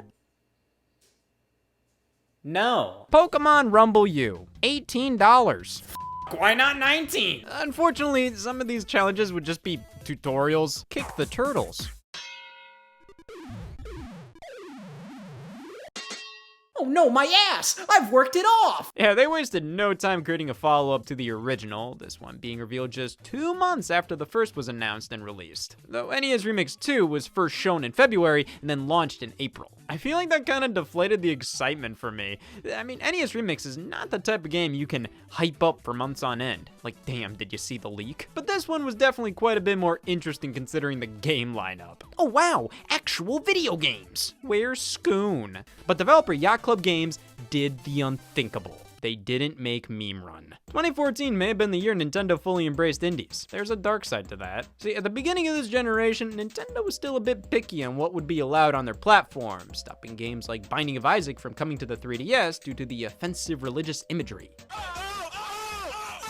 But they allowed this and it has the same damn thing! The entire point of this game is how silly it is to see on a Nintendo platform. Outside of that context, I'm not really sure if it works. Hey, did you see my joke last night? That wasn't a joke, you just didn't flush the toilet! They were constantly pushing Nintendo to do this sort of thing. Join the mobile game space, put your games on, dear God, anything without 2 screens. So Nintendo said, fine, we'll make a free-to-play game. On the 3DS. Based on Steel Diver. But here comes Chibi Robo Photo Finder to save the day. And Nintendo resurrected Chibi Robo! Ah! Releasing on both Wii U and 3DS at the same time, this was Nintendo's answer to Sony's cross-buy initiative. Finally, I can get a game on Wii U and I'll get it for 3DS as well, free of charge. Oh man, they were so nice. When I took the moldy bread, they gave me the puddle of vomit for free. Listen, the Mario vs. Donkey Kong games are all completely edible. They work, they'll fill you up, but man, like, I don't want lasagna again. Tipping Stars is the exact same damn game as Mario vs. Donkey Kong 2, March of the Minis, Mario vs. Donkey Kong Minis March Again, Mario vs. Donkey Kong Miniland Mayhem, except now, it's the game we're talking about. So Amiibo Tap was developed by Nintendo as a means to bring more value to Amiibo figures. Could just start shipping them with 5s. So we scan an Amiibo and unlock a scene from a classic NES or SNES game. Oh, so the full game? No. Well, maybe a remixed bit of an old title, like in NES Remix? Nuh-uh. Okay, so at least I can scan Mario and unlock a Mario game. You. Nah, just give Amiibo owners a demo for Mock Rider, because we need to make room in our warehouse. Did you know Art Academy Home Studio launched on Wii U this year? Lucky you, silence was the right answer. All this game is an alibi. I drew this the day of, Your Honor. It couldn't have been me. Yeah, Nintendo, do a digital-only release for a 14GB game on your system that only has 8GB and 32GB variations. You're a fucking genius. Can you make me happy next? Being a series about taking pictures of ghosts, I mean, damn, I think that was the Wii U's MO. Appeal to people who will download anything because it's free. Your Honor, in my defense, it was free. We got so many amazing titles. And yeah, I'll say it, Black is one of them. Oh, thank God. It's a really good fast-paced racing game that, even if it's not exactly the same, does scratch a bit of the itch for a new F-Zero, and I should really stop scratching. Nintendo said the initial delay was due to them wanting to better prepare the online service for the worldwide launch, and then Flipnote 3D's online sharing tool was roped in with Swapnote's big controversy. Jesus Christ, what were they sending on Flipnote? The Nintendo Badge Arcade, a free application Well, not anymore. See, back in 2014, Nintendo updated the 3DS to support custom themes. You could download a variety of themes from the theme shop and really express yourself through the 3DS menu system. It's a Legend of Dark Witch Blad kind of day. To go alongside these themes, you could further customize your system with badges to place around the user interface where the game icons would go. And the only way to get these badges is through the Badge Arcade, hosted by a rabbit. Say what you want, that's impressive. It's pretty simple, but oddly satisfying to try and get all the badges in a machine, even if I wouldn't be caught dead with them on my home screen. This is a supremely fun little app that ruined the lives of millions. $1 for 5 attempts to get some PNGs? That adds up. When you see a 3DS with the entire Pokemon lineup on its home screen, that indicates a ruined marriage. There's just nothing to this game. It's so generic and bland. Just a second-rate pet project Nintendo used to make it seem like the Wii U was getting legitimate third-party support. The Wii U has lost Reavers, unlike the other guys. Minecraft Story Mode. Okay, so this was all in the era of the Telltale games, all those point-and-click interactive drama games like The Walking Dead, Batman, Tales from the Borderlands. We didn't get any of those, but we did get Minecraft Story Mode and some more milk to help us sleep at night. My Nintendo Picross The Legend of Zelda Twilight Princess was another loyalty program exclusive eShop game. This one you'd get from using the Club Nintendo replacement, My Nintendo. Like hepatitis. My Nintendo is a piece of junk. Just look at all these digital rewards. My Nintendo Theme 2 Donkey Kong? The only reason I'd get that is if I had something to hide. It's a fine, albeit obviously budget version of Picross with Twilight Princess art in it. Now, if that's not what you're interested in, Box Boy has nearly none of those elements. That is roughly the entire life of the 3DS and Wii U eShops. I mean, I have loads of amazing memories with both of these, but by the end of it, it was obvious nobody was using these damn things. Guys, we gotta go. I know who the killer is! I'll drive. He didn't lie.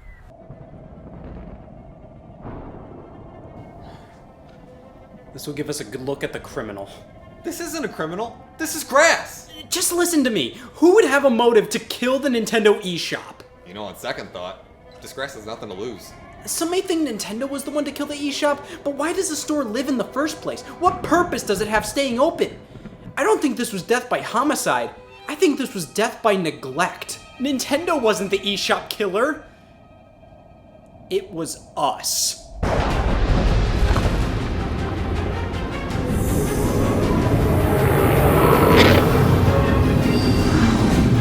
Oh my god, the ghosts of all the dead eShop releases are tormenting the citizens!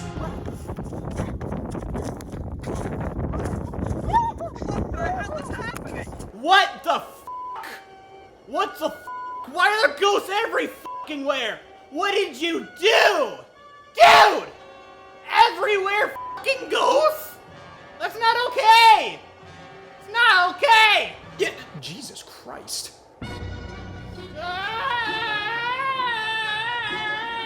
Oh no! And now an angry mob is forming? Those guys killed the eShop. Let's get them! Hey y'all, Scott here. One man's trash is another man's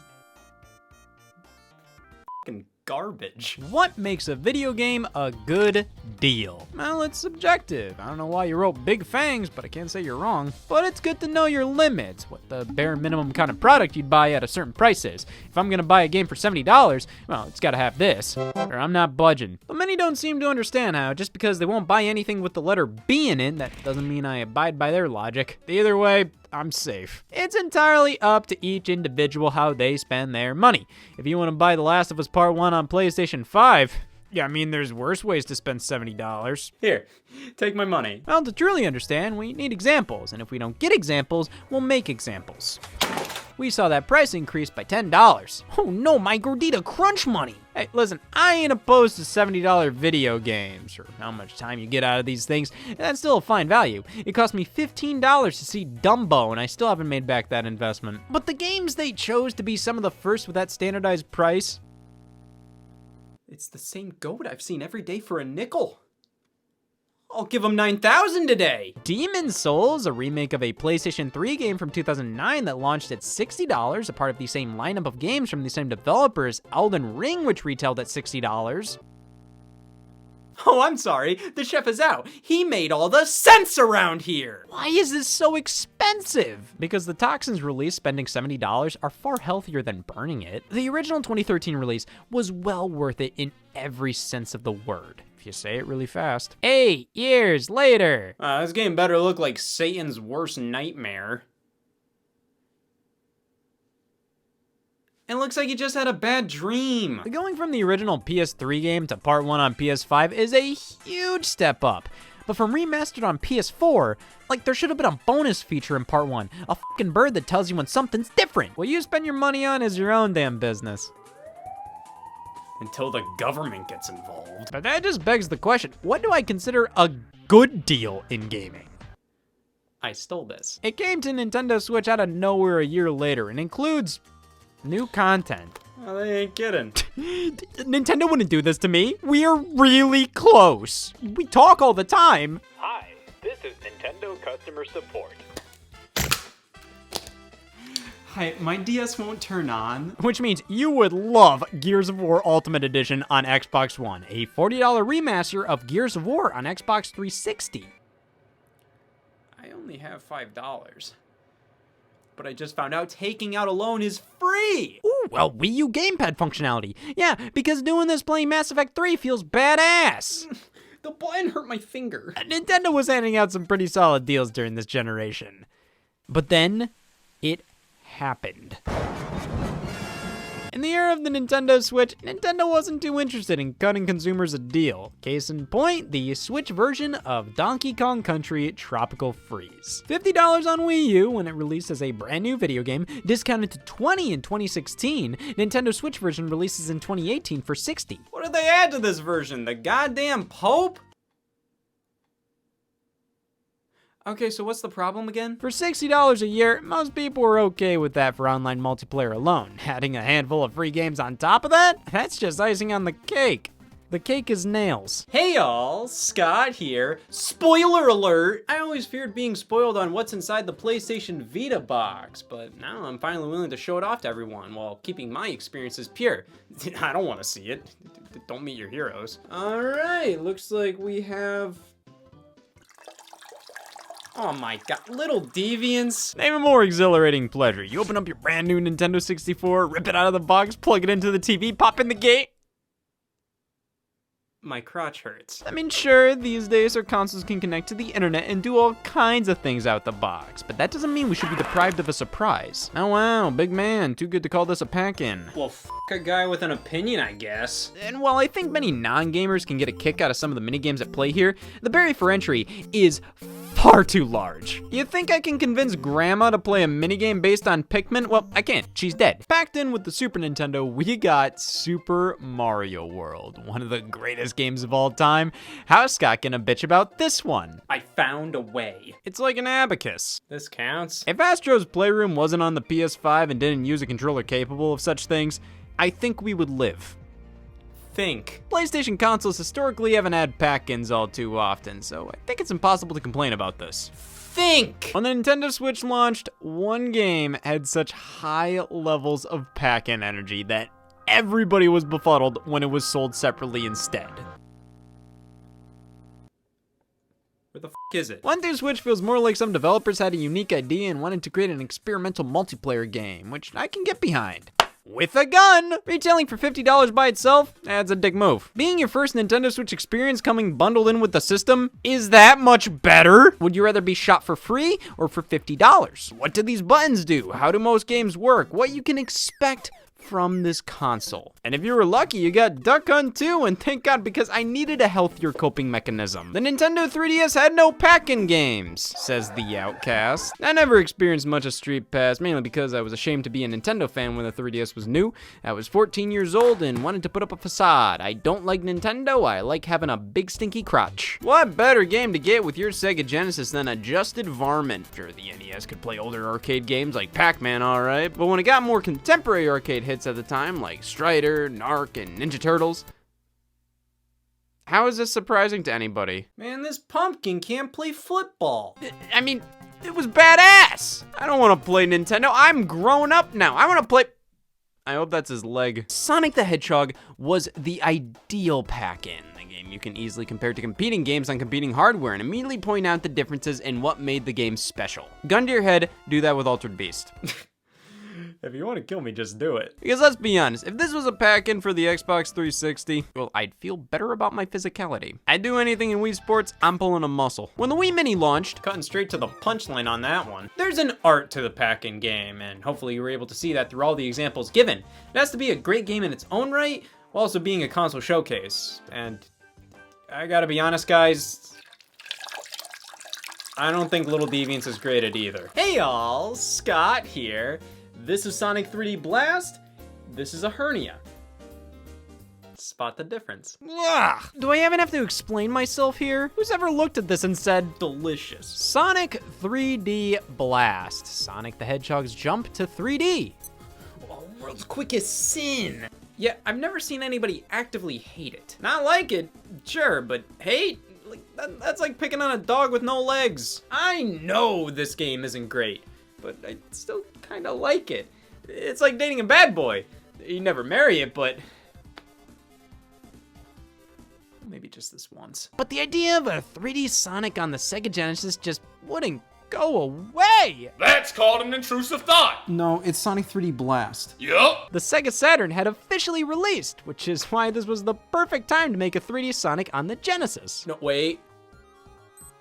Now it is. So why a 3D Sonic on this system? Why wake up in the morning? I don't know! Who are these guys? Well, they developed Pugsy. Why did those have to be my last words? So I assume my destiny is to finish Sonic 3D Blast and figure out its worth. Then, and only then, will I finally go to hell. Or, next best option, I'll be resurrected. So, let's do it. Let's fulfill one of my 2 lifelong goals. Like I have a choice. Are you ready to meet the Flickies? Yeah. Mysterious birds who live in another dimension and can travel anywhere through large rings. Large rings? Wow, realism, I guess. Dr. Robotnik learns about the Flickies. I will change the Flickies into robots and have them search for the Chaos Emeralds for me. Using the infinite power of the emeralds, I can conquer the world. Because of birds. Sonic visits Flicky Island to see his friends, but the only thing he finds are robots. There's a tree right behind him. Robotnik made my friends like this. I must save them. Robotnik must be stopped. Sonic starts to defeat the enemies in order to rescue the Flickies who are trapped inside. Story of my fucking life. Go, Sonic. You can warp through the big rings. With the help of the Flickies, I don't buy it. Chase after Robotnik and defeat his plans. Yeah, kick his plan's ass. And here it is, Sonic 3D Blast. He looks miserable. This is 3D? I can get the same feeling looking at my hand. I guess skinning around is supposed to convey Sonic speed because without it, like, this is the fastest thing alive? Yeah, maybe in a post-apocalyptic world ran by slugs. Well, let's just remove speed from our minds for a bit here. Done. Let's just critique this as a functional video game.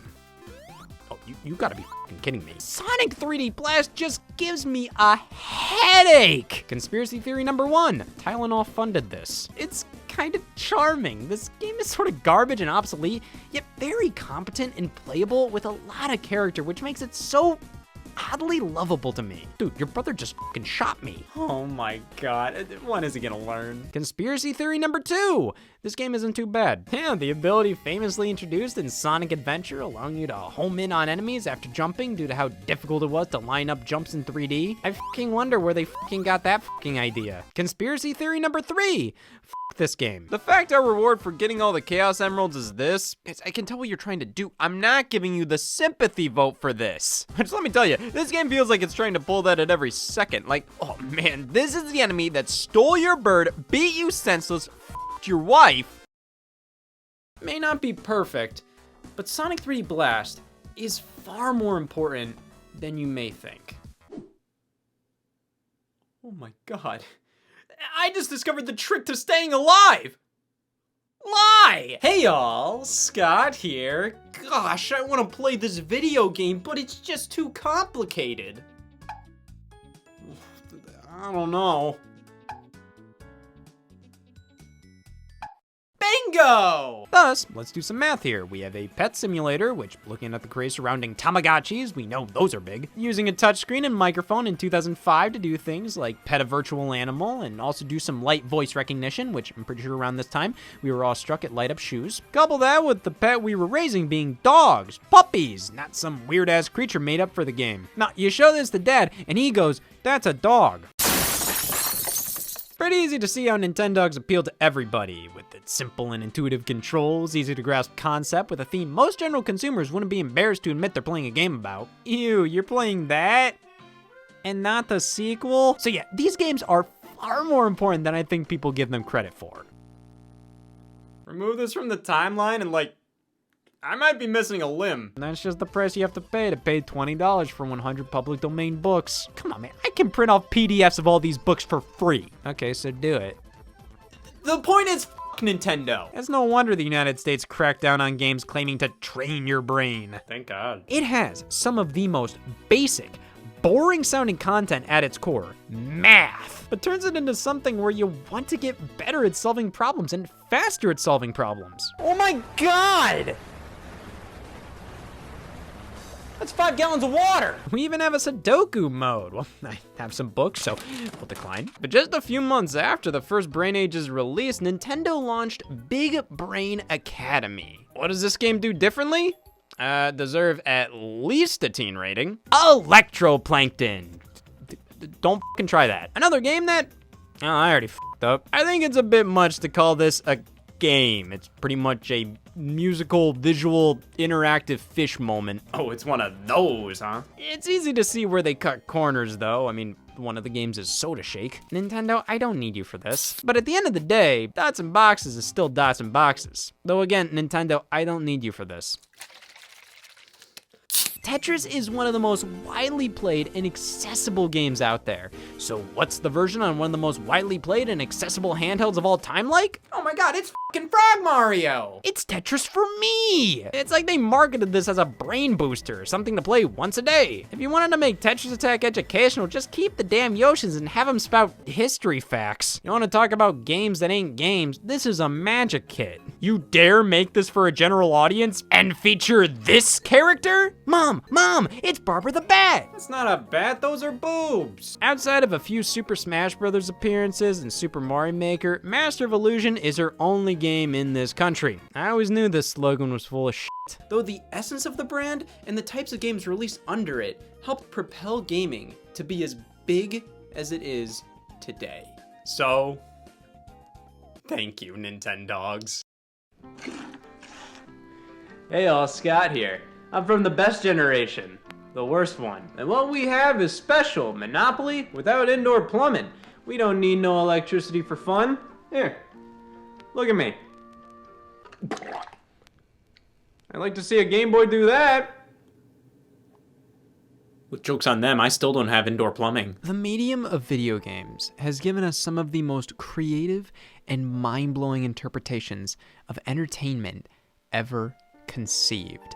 A painting may show you a vast world filled with nothing but possibilities, but a video game can bring you there, allowing for infinite options on how you consume what the artist has laid in front of you, truly being one of the most lucrative methods of telling a story, creating a universe, developing beloved characters, and especially giving people an experience they couldn't have anywhere else. Jenga! This is Monopoly for the Sega Master System. Monopoly. That's an oxymoron. You got Best Buy Monopoly, UPS Monopoly, Bass Fishing, Sunmaid, Heinz. Well, you know how to get me interested in something. Monopoly video games are surprisingly frequent for how piss boring they can be. I feel like they shower you in too much information on screen at once, and it ends up feeling like I'm playing Monopoly as a cyborg. And they either have too much background music, sound effects, voice acting, animation, or the alternative. I have cancer. Yeah, the alternative is worse. Every time I roll the dice and watch my piece go around the board, the pace and movement just feels so exaggerated. Like if this was real life, 1, 2, 3, 4. This version also features the ability to shake your controllers to roll your dice, with the rumble replicating the feel of them in your hand. Say anything you want about this game, but you can't deny it declutters our lifestyle. Alright, can we play something else? I promised myself I wouldn't play a bad version of Monopoly. We can play Monopoly. No, I promised. Please, I could go bankrupt without this game. Here's $40,000.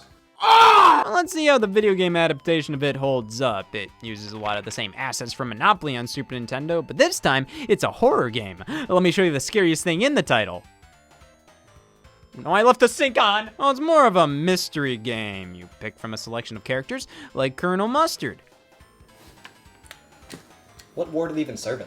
Oh, don't worry, just the good ones. So much of the game depends on the original form factor. Want to look at your cards? Well, pray the other players won't peek at your screen. You fool! I don't believe in God! Want to keep track of the suspects? Well, if you're playing single player, sure, use the on-screen notepad, but in multiplayer, I mean, why keep asking the other players to look away when things pop up on screen? Just get out a pen and paper like the actual board game, which, unlike the board game, we don't get a pad of paper with this game, so just add our suspects to the shopping list. I got confused. Alright, any guesses?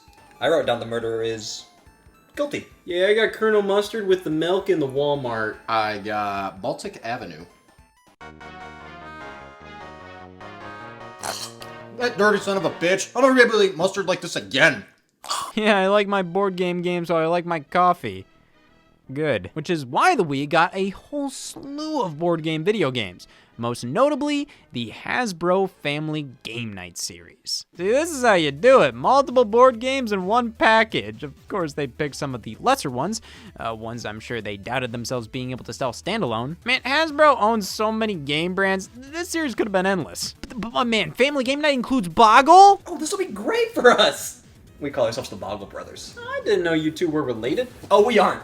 It's just a name we use. Oh, so you just really love Boggle? What's Boggle? What's the point of this? Oh, that is. Battleship, a game all about keeping your ship formation secret. Oh, a mole! A mole! How does nobody notice this? He's watching every move I make! Really makes you think, looking back through history, but oh my god. Never really played this game.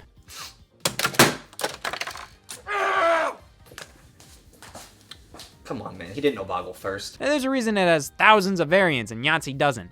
They can make a Goatopoly. They couldn't make a Goat Z.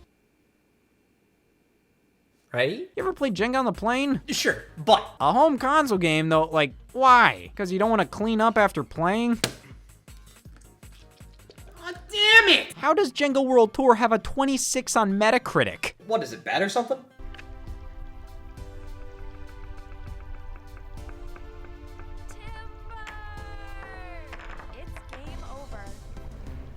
No. That's not even good wood. My god, what the f is that? No online, which for a game titled Jenga World Tour, like, this is pretty damn Ohio. I want to play against people from around the world. Michigan, Indiana, give me a world tour. But instead, they went for something honestly far more impressive. The worst goddamn thing I've ever seen in my life. Oh, really? Oh, okay, well that is worse. Uh-oh. T-minus 10 seconds. Oh, a stork. Way to go, blue team. All right, next word.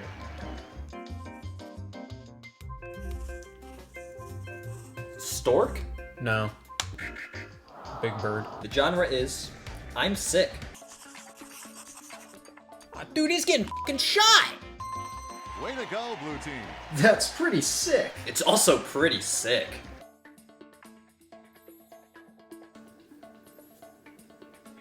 What? Did you just stop? Way to go, blue team. Yes. All right, so I can pick between Junior Pictionary and Adult Pictionary. Oh, no, don't do adult. I don't want to draw a mortgage. Okay, Junior. I can draw dirty laundry. Do you really want to draw a corpse? Weekend trips. Fishing. Isn't that spelled with a PH? This one isn't working out. But I promise you guys, we will get a legitimate board game experience. How about Battleship? I am gonna hit you with a blunt object. I do understand Boggle now. Hey y'all, Scott here. Guess how many Wii Plays I've resold in my lifetime? Enough. Not for resale. Well, I'm stuck with these things. might as well get comfortable. I think we've all come across a game in our collection with this on it. Not for resale. I bought this used. Who f***ed up? Yeah, whenever I saw one of these labels as a kid, I thought it held the same value as one of those mattress tags you're legally not allowed to rip off. Or those silica gel packets that say don't throw away, eat. Oh shit. And listen, I have a whole treasure trove of them I bought off eBay. Oh, god damn it! One of the first not for resale games that comes to mind is the original Sonic the Hedgehog. It won't come off. That makes these really cool collectibles. It's just the thought they were within the Microsoft company walls. But to be fair, I mean, how far does that mentality take you? It's not like Bill Gates himself sold this game, so collecting these would be opening up a whole new can of worms. This is my copy of Elbits.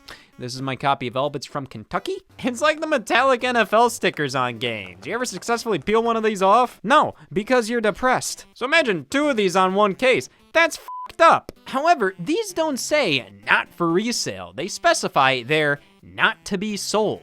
You know, it's concerning that has that label, but I don't. Take, for example, this Nintendo DS Pokemon cartridge for Celebi distribution. Didn't we have an assembly about this? If I need my Celebi fix, I own the cartridge, I'm good.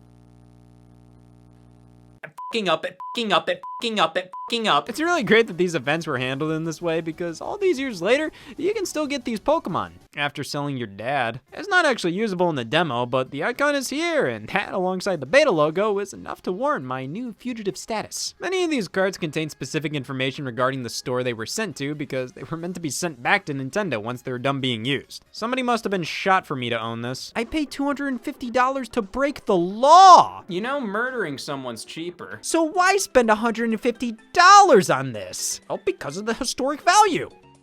That? I'm gonna keep this cancerous mole. I'm a historian. Sometimes you get a little bit more to these, like how Donkey Kong 64 has a not-for-resale version in a standard gray cartridge instead of the yellow one the retail release shipped in. And even though I'm colorblind and can't appreciate the differences, I'm happy to say I own this incredibly rare version. Welcome to Cheap or Steep! Yes! Finally, an effective use for 2 minutes. This is Cheap or Steep, the game show hell-bent on lacking purpose. Now onto our next order of business, contestants. That's how it's pronounced. Do not contest ants. Terry Lessler. Hey, great to be here. Big fan of answers. Glad to support the cause. Geriatrics. Question mark still just the periods left. And Jeb Jab. It's pronounced me. Well, I hope you all prepared for the afterlife being all you can look forward to after this. Our buzzer budget ran out, so we bought everybody guns instead. The answer's true. Our first game is Fable 3, not for resale. Is it cheap or steep? I think I'm gonna go with steep on this one. Oh, I am sorry. It is $5. It is cheap. Anybody else think they got the answer? Is the answer cheap? No, it's perfectly fair. Next up is The Legend of Zelda: A Link to the Past, not for resale on Game Boy Advance. Is it cheap or steep? Cheap? The answer is around $22, which I don't know about your thoughts on the economy. I love it. But to some people, that's pretty steep. I mean, it is just a demo after all. Any other takers? Steep? That's your opinion. And now we're on to the final game. The Legend of Zelda Majora's Mask Gray not for resale game cartridge. Is it cheap or steep? Steep! Incorrect. The answer is fucking steep. These are so confusing! They're either something everybody has or nobody does. And not for resale is such a meaningless thing plastered on so many video games that confuses consumers more than anything. So many people ask, oh, what, so I can't resell this? No, of course you can. This is a warning for the stores. But it's not obvious, which begs the question, is it time for a new phrase? It's bedtime. Hey y'all, Scott here. I need to lose weight. Done. I have a lot of money and I'm willing to give it to that mouse. What happened? nothing. So you wonder why these companies refuse to make the exact game you want, because they're so worried about becoming this that they end up becoming like this anyways because they didn't make the exact game you want. I mean, E.T. cleaned house at the box office, but is that really reason to expect the video game to do well? I mean, have you seen the box office results? Hey now, there's gotta be some people interested in that. At least 40,352, damn it. This game is notorious for its pompous ass ad campaign, claiming to be the next Jesus Christ just because John Romero was involved. Yeah, you know what else he was involved in? Atheism. How could it be the next Jesus Christ then? So I tried the PC version here, and I got to this portion where by just stepping over an imaginary line, the game asks you to stop and load the rest of the level. There's frogs and bees right here though, and I just wasted my ammo throughout the first part of the area, so I'm getting pushed around by them, constantly triggering the loading screen to come back, making it piss hard to kill them, especially without ammo. So by the time I finally do so, right around the corner is a turret that auto-locks to me, and bam, I can tell why this game didn't sell. Fans are outraged at Daikatana after the reported frog and bee usage in the game. But hey, it passed the bar. See, this was a time in which various companies started putting their once Wii exclusive series on 360 and PS3 to mixed results. You thought Touch the Ferret was gonna work on PS3? They thought this was some powerful brand. It's like they hadn't seen something sell a copy before. So they bet hard on introducing U-Draw for the PlayStation 3 and Xbox 360, much like how I'm betting hard on introducing Windex to these ants. Should've learned from U-Draw. Why did you assume this was going to be successful when you didn't even make any damn games for it? And the games you did make for it?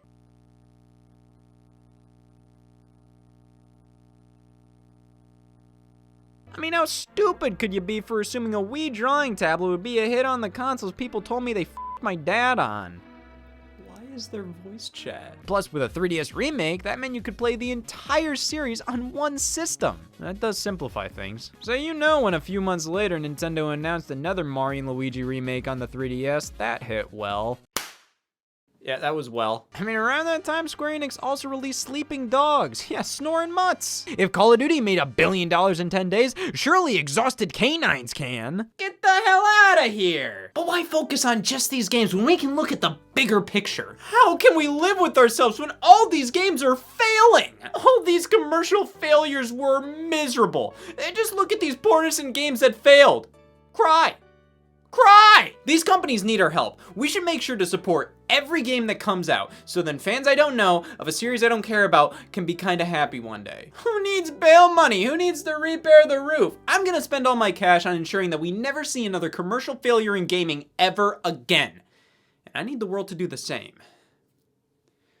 We gotta spread the word. All right, everybody. Just like we practiced. I'm ready to think I'm making a difference. You could always go back to vegan. But this is so much more effective. It's like not a gunshot to goodwill. Exactly. I think most of society's problems stem from failure. Murder? Failure to live. Bad movies? Failure to launch. Failure? Failure. What we're doing here is something somebody's never done before. Something important. Some games come and some games go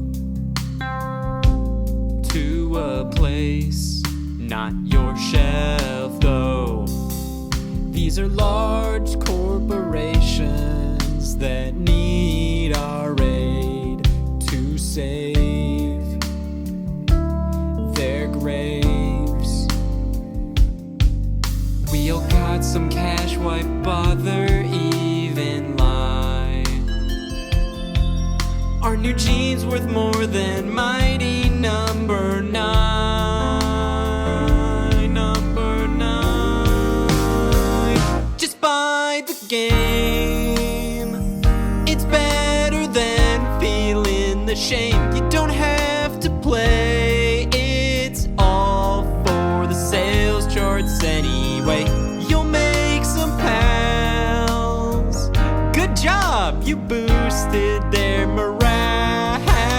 Thank you for buying this instead of repairing the roof. Just buy the game, unless you want an early grade. Wait, what? Don't have to play. Go with me in your best interest to pay.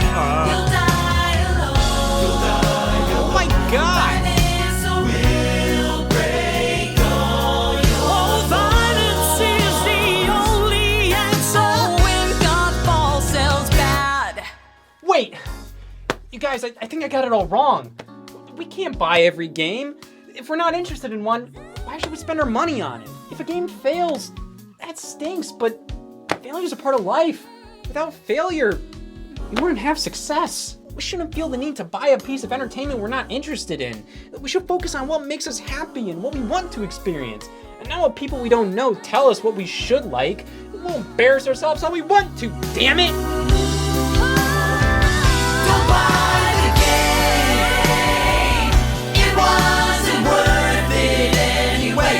Some things just fail. Why make things or just pay a bail? It's a part of life. You gotta take the losses. We got to take a stand and buy whatever we want now. And play a better game.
Hey y'all, Scott here. Go greet a season. It's the busiest Christmas Eve of the year for us over here at the left pole. Santa's got the north covered, we got the left. I formed this company when I noticed that Santa Claus was the only supplier of holiday cheer. If I wanted it from anybody else, I'd have to convert religions. It's a monopoly, and if you disagree, well, I don't. Competition helps everybody, especially self-esteem. Santa's been cruising on elf labor and white hair for the past 2,000 years, and it's all because nobody stood up to him to tell him to do better. So, we have 4 hours to finish and deliver gifts to every person on Earth. Ever? I don't think Santa does the dead ones, so that's a good market to reach. We can't travel the world by ourselves. That's a 9-deer job. Put me in a room with 9 deer and tell us to do a job. I'll finish top 5. We've only finished 2 presents so far, and one's an IOU. Okay, well, if it comes down to it, the pack of cigarettes we can separate amongst 20 people. I just don't see how we compete with Santa. We don't have anything to combat him. We don't have silver bullets. We don't have garlic. Well, we're just gonna have to learn everything Christmas. We're gonna have to do everything he does. I'm going as fast as I can! Jerry, how's our biblical research going? I just got to the part about cannibalism. Oh, my bad. Inbreeding. Target employee, have you opened the door yet for us to walk outside? Yeah, my hands are pooped. Well, does anybody have any spare ups to give? I gave those up long ago. Who am I kidding? We're never gonna be able to compete with Santa. We'll never be not real like he is. Now, I think we're gonna have a shot. We just gotta stop making these presents by hand. There's gotta be something lying around here that can suffice as a gift. What about this? No, I need that. It helps remind me there's a dead rat on the floor I need to clean up. Why do you have all these games here? I was gonna return them. Why are they in a shopping cart? I was gonna return that too. The games such as Tobruk the Clash of Armor, DNA Warrior, and Annals of Rome.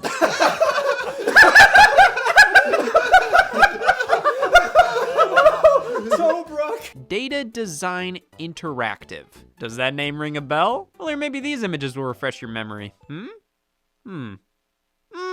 All because they won people over with cheap prices and enticing box art. I can't say I wouldn't. Well, regardless of the quality, They are pretty multi-purpose. Like, I could use this as a rectangle. So it's settled. We'll use these as Christmas presents. Well, you know what they say. Sure. No, they don't. They say yes. If we're gonna distribute these, we gotta do product testing. We can't do that. We don't have time. Do we really want to risk the lives and safety of children everywhere? Do we not want to meet our deadline? Well, let's test out the worst game developer of all time's entire catalog of games and see if we actually gain anything from that. Oh my god, is that a lump? We already have. Tollbrook the Clash of Armor was a bit of a revelation for everybody. Evil is born! You're telling me this was the first thing they made? What was their MO? Was Smirnoff funding them? Tollbrook is a turn-based strategy game from the 80s. You know what that means. I mean, this is a World War II strategy game from 1987. As much as I would love to tell them do better, the wall isn't responding. But that brings us to Data Design's home console efforts. Here on the Sega Master System, they ported Xenon 2 Mega Blast. How do we know that? Oh, that's how. Jesus Christ, could this run any slower? Yes. I mean, how good you hate the developers of Game Boy Jeopardy. Oh. Well, regardless, this may be Data Design's best effort yet, which isn't saying much. It's pretty hard to mess up Jeopardy, especially when this version is heavily based on the NES game developed by Rare, so they had two sources to base this project off of. It'd be more impressive if they f***ed it up. But no, it's just Jeopardy on the go. Same types of questions you normally get during a game. A tree dweller whose name implies one of the 7 deadly sins. Keebler. Alphabetically, it's number 1. Hey! It lay in the house that Jack built. Jack. The more accurate name for the American buffalo. North American buffalo. The herring lake fish often requested off a pizza. Bad fish. Aesop character that won by a hair. Rapunzel. Admirals. This father of the nuclear sub managed to serve 18 years beyond compulsory retirement age. Admiral? Captain Crunch. No, not that cereal mascot. Right, Chocula. Now, who's James Pond? Alright, well that question's answered. My apologies if I sound a bit like a Scrooge, but I don't like that f***ing fish. Oh, come on. Where's your Christmas spirit? Alright, my bad. Let's see what the fish can do. Merry Christmas, Jerry. Listen, you gotta understand, I can't do both of these at the same time. Rise of the Robots, an infamous fighting game. One of the most notorious examples of, oh god. Visually, this ain't half bad. It's honestly pretty impressive for the time. The gameplay, on the other hand, oh Jesus. But it's like that everywhere, so how much of this is Data Design's fault? Looking at the reviews of the Game Gear version, all of it. Of course, after that, they had to hop back to what they were best at, Jeopardy on Game Boy with Platinum Edition. Several opera scores by this Italian rival of Mozart. Wozart? It's located between EST and MST. The letter S. This is endless, restless, and useless, and it killed the cat. A gun. Appending these 4 letters to an odor means to execute it at once. Once. This round flat bread is the flat basis of tacos, enchiladas, and burritos. Bread after I sit on it. I misspelled after. A note that's neither sharp nor flat is said to be this. Silent, but deadly. Jessica Tandy won a Tony for this role in A Streetcar Named Desire. Donald the Duck. Nonette is a composition for this many musical instruments or voices. No, I don't speak Italian. I told you! Damn, this may be their first big original release not based on any prior work that launched outside of the UK. Let's give them a round of applause. Damn it, go back! Go back! Oh no, it sounds the same! But, as we can see, that doesn't really matter in the video game industry, as Data Design achieved the license to one of the most beloved properties of all time. Not the Raiders! Because shortly after LEGO, Data Design took a stab at Tonka with Tonka Space Station on PC and PlayStation. Fucking arrest them. Why have so many companies entrusted these guys with their brands? Kids' brands, no less. Have you seen what they do in their spare time? Dude. Which unfortunately leads this game to be pretty easily forgotten. Which is really bad when you're trying to find something to play. This looks fun. So, if these are bad, unmemorable games, something has to change. Oh, I was just gonna try a different shirt. Yeah, well, this spits in the face of my belief system. They can't drive. I guess all I can do is gawk at gameplay online. Scott's opinion is, do 3 dots count? It's a crossover between all your favorite Nickelodeon characters like Cat from Cat Dog and Dog from Cat Dog. There's 5 minigames to play here. 5. 1, 2, 3, 4, 5. It is very useful. I only have to use one hand to describe this game. Because the other one is busy. It's a pretty rock solid plan. I mean, I don't want shit, so don't give it to me. And thus, Data Design stopped giving a shit. 5 games in 2004, all original IPs on the PlayStation 2. And the first one is Mythmaker's Orbs of Doom. Are you sure it's not lie pumpers? Circles are bad? Yeah, orbs just don't really do it for me. Now spheres, though? Why do I have to respond to that? Just so lie pumper circles are bad, you may be looking at like, oh, this is D tier monkey ball. I'd say it's more like A tier Denny's. I know you may be asking, what's Habitrail, Scott? Well, I can answer the first question. Habitrail is a line of hamster accessories. Yeah, Data Design secured the rights to a hamster ball brand. I didn't know there were rights to secure. The game even has special menus showing tips on proper hamster care, the do's and don'ts of owning a hamster, what to feed them, hamster food good, poison bad. This game's just trying to sell me on damn hamster bleach. Well, Habitrail Hamster Ball is... Let's move on to another game. All right, next up, Hamster Heroes. Oh, great. Now I have to thank them for their service? I already do. So what do these little critters do that I can't do with the 12 gauge? Nothing. As long as you have that gun, these hamsters are worthless. Hamster Heroes is... Let's move on to another game. 3 damn rodent in a ball games? Hell, 4 if you want to count how Hamster Heroes was reprinted with a different cover. These look like damn mice. Let the war rage on. Now, all these games are pretty damn similar, but they do have differences, you know?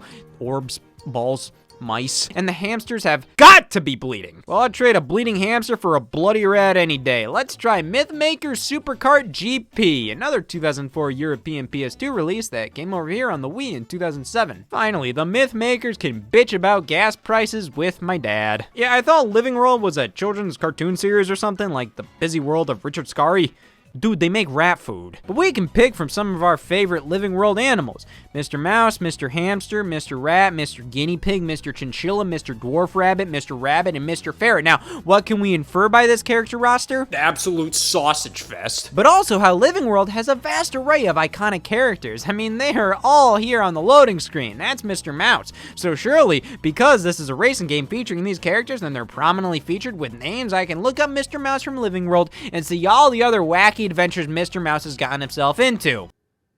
Well, I got news for ya. There is no Mr. Mouse, Mr. Hamster, Mr. Rat, Chinchilla, Guinea Pig, Dwarf Rabbit, Rabbit, Ferret. The only example of these characters being as they are is Living World Racing, a racing game starring your favorite characters from Living World Racing.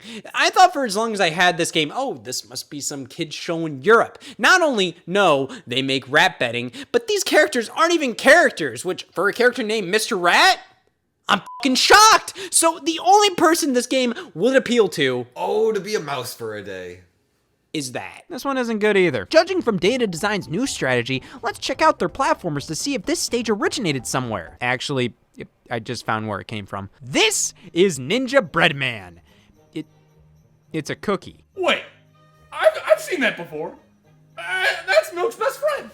You know, maybe we shouldn't be paid in cookies and milk when we deliver these presents. The bank doesn't take them, I've tried. Yeah, well, the tooth fairy gets paid in teeth. We can get paid in, like, I don't know, fingernails? Could be the finger fairies? We can't do that. We need a drink, too. How about tomato soup? No, we'll stain the snow.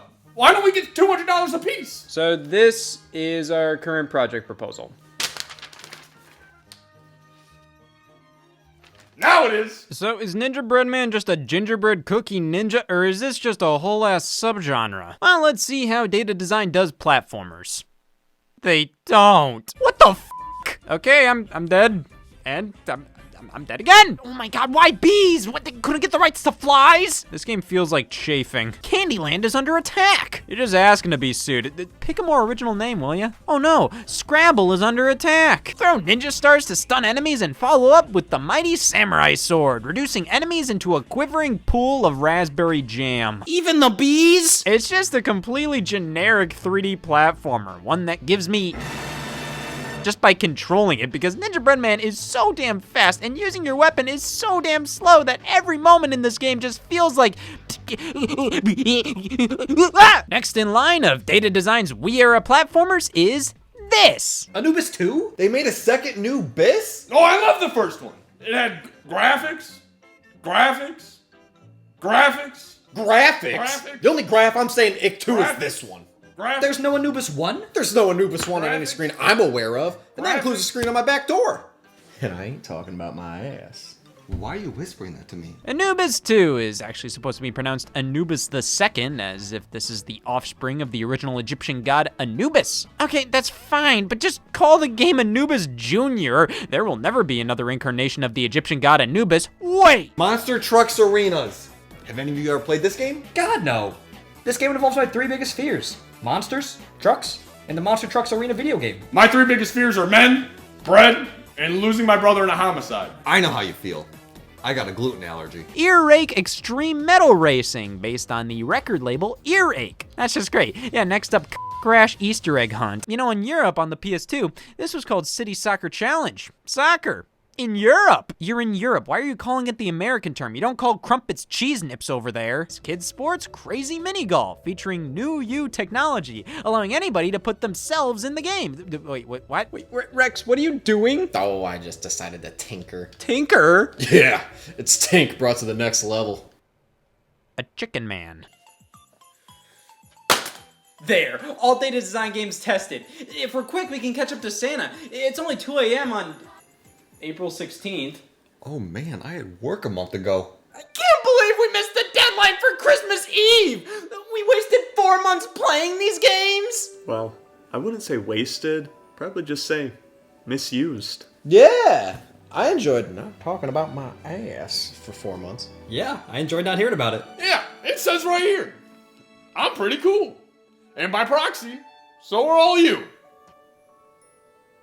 I mean, yeah, actually, looking back at it all, it doesn't really feel like I wasted my time because I spent it with all of you.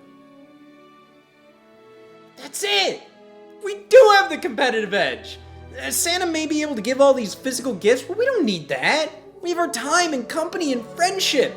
We have the experience of going through all these horrible games together that'll last us through our entire lives! That's way more valuable than something you can unwrap. These games as gifts are absolute garbage, but the memories we made spending time with each other going through them, that's priceless. And that can be what sets us apart. We won't give away presents, we'll give away our time and energy. Come on guys, it's a beautiful snowy April night in Ohio. Let's go caroling! Well, that's how I spent my 114 days of Christmas, and I don't regret it. Data Design Interactive is the worst game developer of all time. There's no getting around that. But that doesn't mean they never tried. Going through their history, it's honestly really sad to see a studio just trying to get by, doing what they could, picking up porting jobs, making all different types of games, just trying to see what sticks. And in the end, what ended up working for them was oversaturating the market with constant garbage budget releases that were all clones of each other. It felt like they were saying, we give up, we know we're bad, let's not even try anymore. But while that may have worked for a couple years, it obviously wasn't sustainable. It just goes to show that you can try to game the system, put as little effort into your work as possible, and it may work initially, but it's gonna catch up to you at some point. However, while what they did wasn't noble, they still created some of the most memorable gaming experiences for me of all time, even if they were all horrible. Just going from Ninja Breadman to Anubis 2, from Action Girls Racing to Mythmaker's Superkart GP, and just seeing the same damn game, that sticks with you. It's good that they're gone, but man, they gave me one of my best Christmas memories of all time. And I just wish I could give them as merry of a Christmas as they gave to me. I wish they were back making games again today, just for a little bit. Near the end of their life, they were actually trying a bunch of new things. I want to see how much their projects would have evolved these days. I just wish I could tell them, Merry Christmas, Data Design. Junior League Sports on Nintendo Switch? crazy mini golf on Nintendo Switch? Never mind, never mind, never mind, never mind, never mind, never mind.